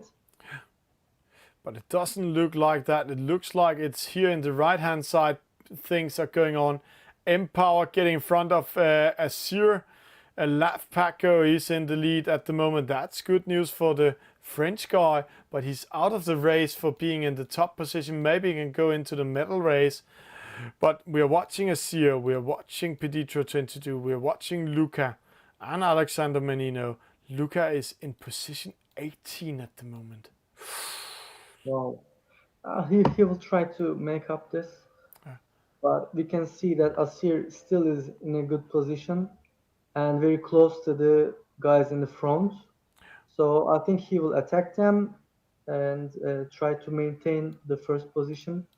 And by the way, Maradoni, yes, we can see he's, I think, in a good position to a sixth position, but he's going to the gusts. Wind gust and trying to cover the guys in front of him. Yeah. But see, it's good news for Laf Paco because Empower, Azir, Peditro 22, they are fighting each other and they're splitting up. And the Windsox is also splitting up. Empower getting a penalty by Azir there. I don't know how he's doing it. He's so good at doing a sneak attack. Way to go there. So Empower slowing down. Luca with a penalty unforced by hitting the mark. That's not good news. Wind Whisper with one, Vatasani with one. So let's go up and see the fight here in the lead. Azir handling one out to Jose, or Jose sailing into Azir. Not the best decision to do in a fast boat. Yeah, It's Peditro in the lead now. Where's Left Paco? He went to left-hand side, so Peditro went up towards the middle and took a good race in the meters in front of Left Paco and Azir. yeah. Let's see. Love Paco and Asir are really close to each other, and he will have to attack just before Asir, just in front of Asir, and yeah, like this. That close they're not, but it's going to be a fight downwind. This is good news for Peditro 22. If he's not doing any mistakes or letting Left Paco close to him, then he could sail away from himself. Penalty to Jose. Let's see, will we have any more fights there? That is Alexander Menino, but Luca is way out of the race. Let's go back to the leading boats. Azir in third. Peditro 22, Left Paco. It looks like none of them are going to attack each other. Well, before the jibe, when they jibe, they'll attack each other. But it's going to be quite late because they're already very close to the finish line. And the wind shadow is not that big, so Left Paco caught by Azir. So let's jump down in the fleet and see here. It's a win for Peditro, Left Paco second, Azir in third. Who will take fourth? It's Epicure taking fourth. We don't want to see him. There we have Jonathan Koch and Alexander Menino in seventh. And now where will Luca be? Luca, he is in 13. Wind Whisper coming in second last. And the robot losing everything. No, it's Vatasani losing it. So AATTMM22, the robot, that will be his new name, will get in 18. This is interesting. So Peditro 22, 1 point. Left Paco 2, Azir 3.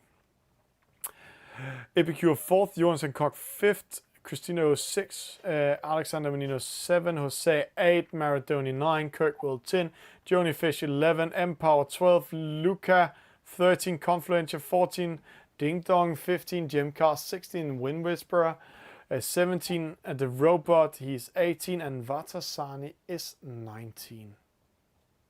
So well done to Pedrito. I think this is the second time he won the race that we see, and he may surprise us by sneaking into top 3 when we see the points.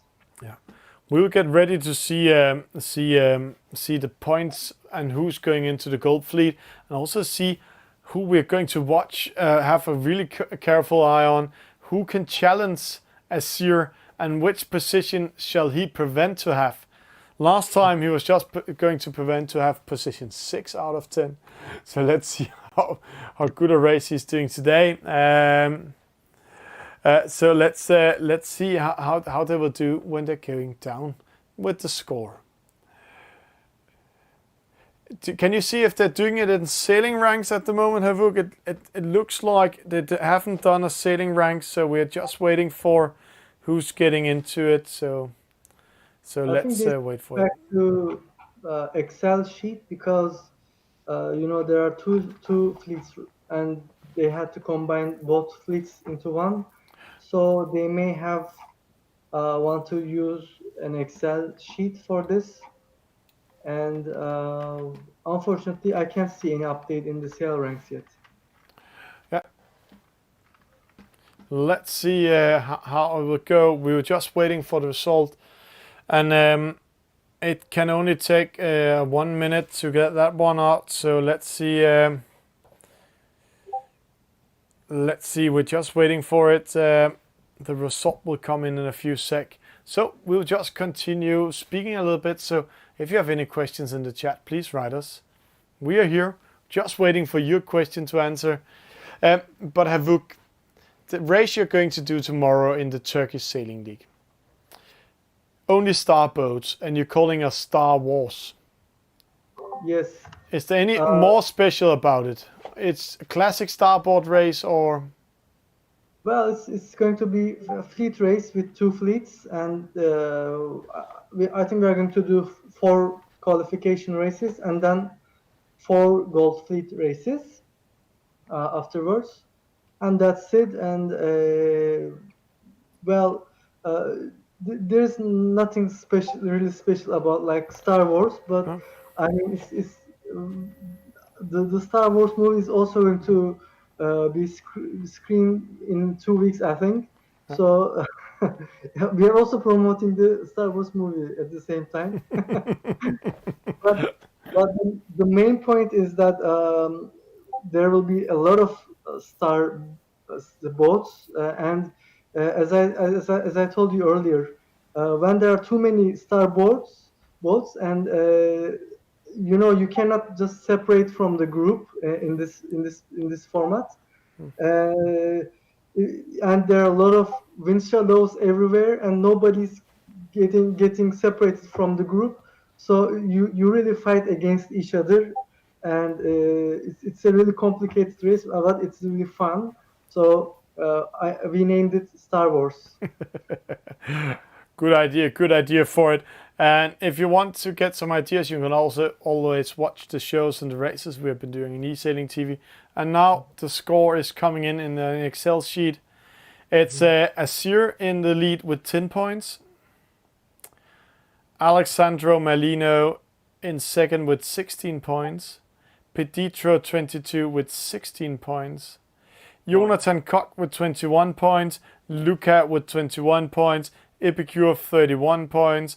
Christina O 31 points. Confluentia 32 points. Maradoni 32 points.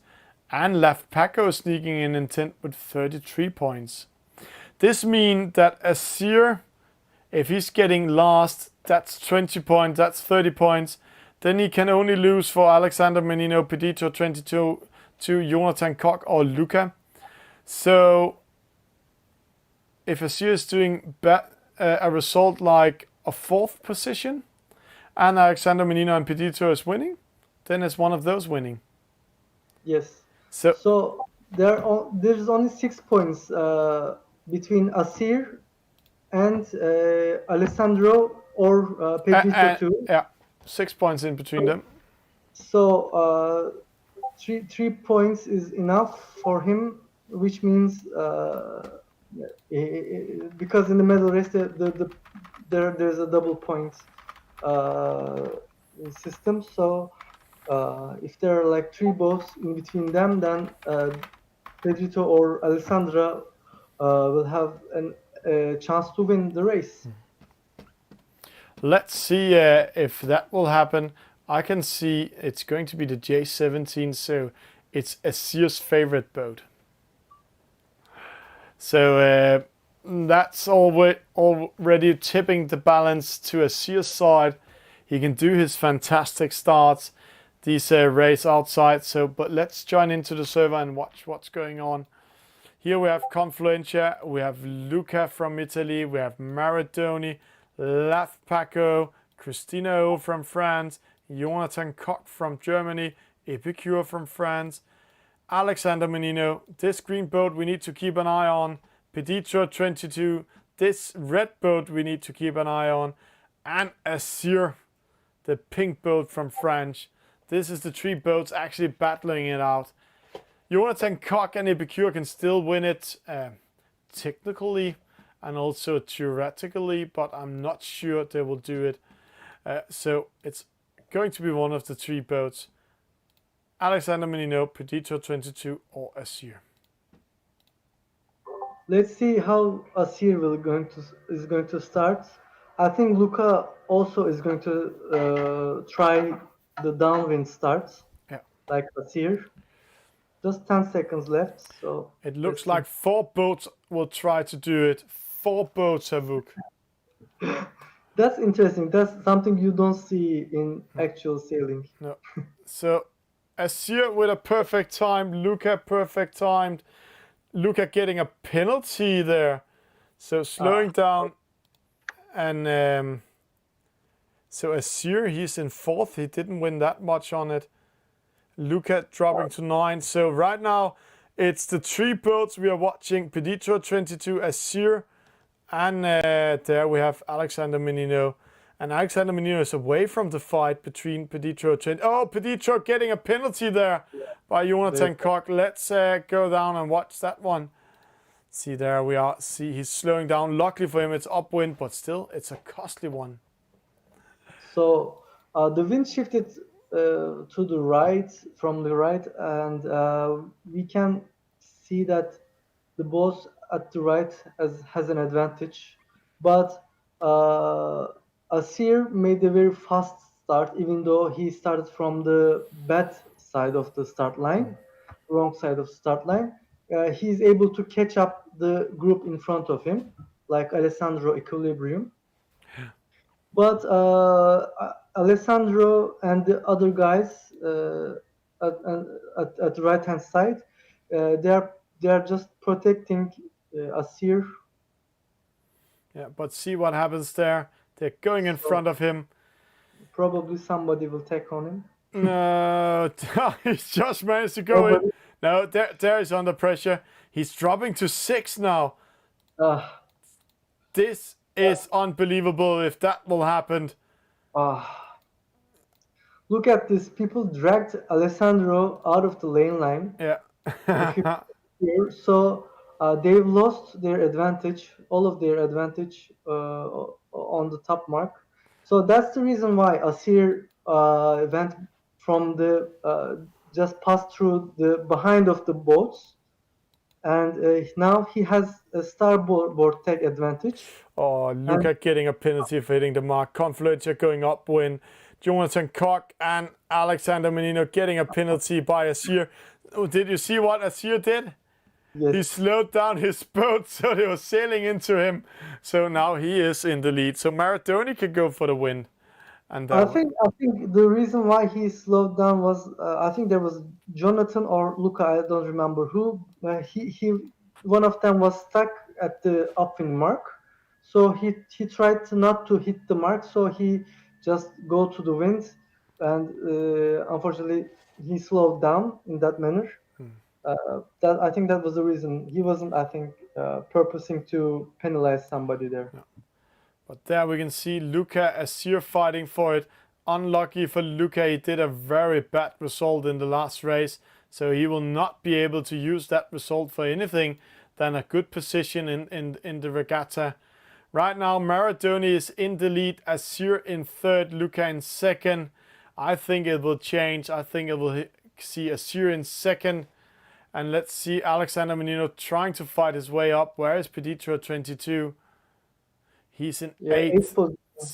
So really losing this one. So Asir is almost the winner of this regatta today. Exactly. I think he's in a second position now. He's, I think, Luca was under pressure by Paco. So Asir in second, Maradoni still in the lead. So in the first mark, in the first round of the upwind, we saw that Equilibrium, Alessandro was dragged away by Epicure, and he lost the battle there. But he had a chance to win the regatta, but just because of this maneuver, he lost it. He lost to Asir. He had full advantage, but if he had the chance to tack on Asir while he was passing him from his behind, he would maybe win.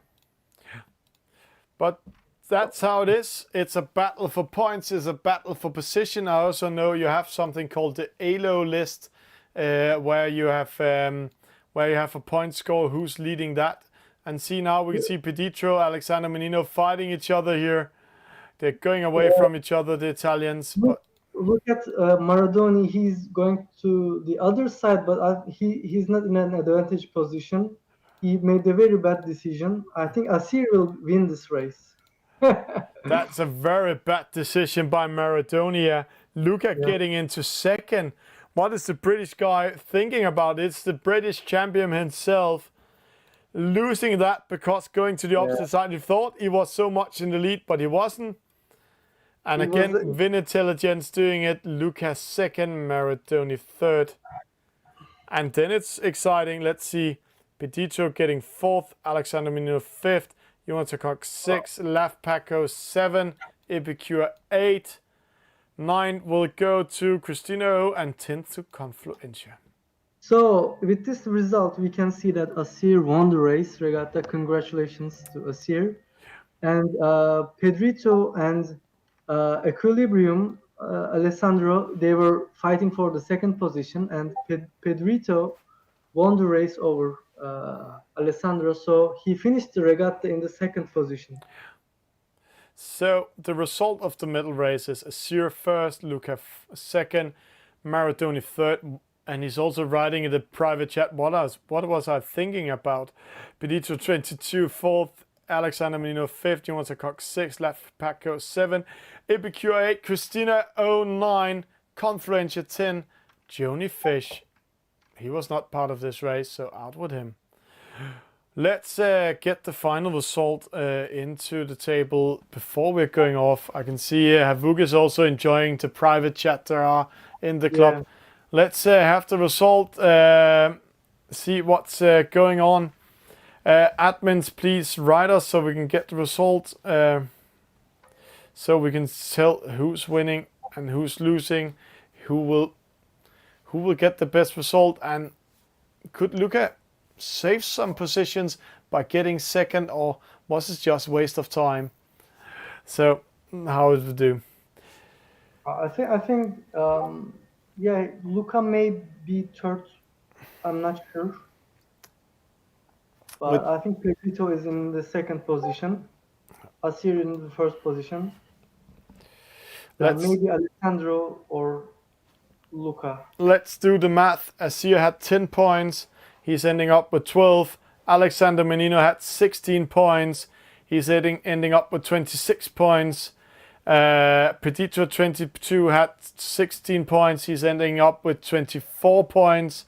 So he will be in front of Alexander Menino. Jonathan Koch had 21 points. He's getting 33 points. Luca had 21 points, getting 4 points. He will have 25 points, so he will get second. Yes.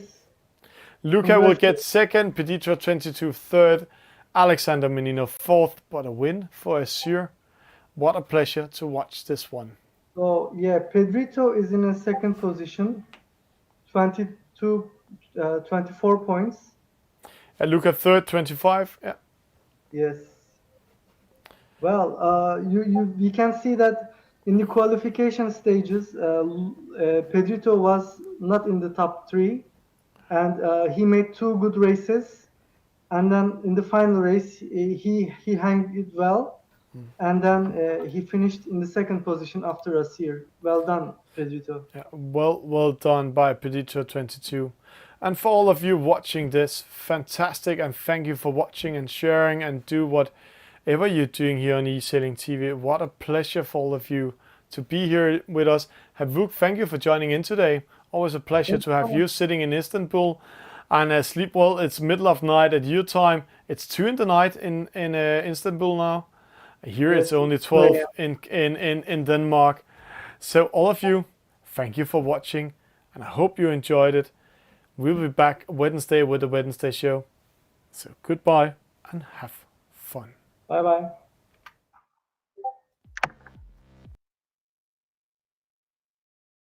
Hope you like what we're doing. If you want to see more, please follow us on the social medias. Go on Facebook, write Esailing TV. Then you come into our fan page.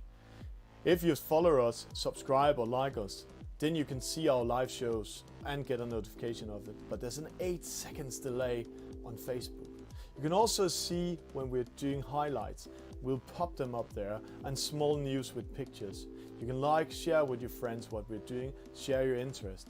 Hope you will join in. But if you're more the video type, then go to YouTube.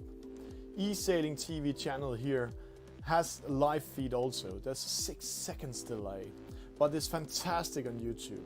All our videos are saved forever, so you can see what we've been doing the last year, also the highlights. Example, here's Norman and I having fun with the chat, getting questions from the chat, and it was so fun. But if you want to see the live shows straight away without any delays, then go on the Gamers Universe, Twitch TV, right Esailing TV.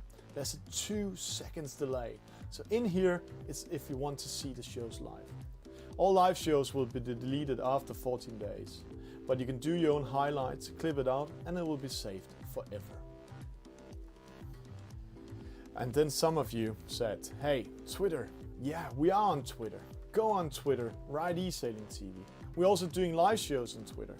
But again, there's an 8 seconds delay on the live shows. But you can see some tweets when we're out traveling. You can get direct notifications when we're doing activities. In here, we are doing a lot of pop-up news, but we are having a lot of fun. You can share and like what we're doing. And of course, Instagram is also there. But Instagram, we're not doing any live shows on. We're only doing pop-up news. So here you can see what we're doing of crazy things. And trust me, we'll be better to do a lot of more crazy things in here. Example, we met L1's nail shop in Liverpool. Or the highlights show from the World Championship. We also informed about it here. Hope you're enjoying what we're doing in Esailing TV. See you on the servers.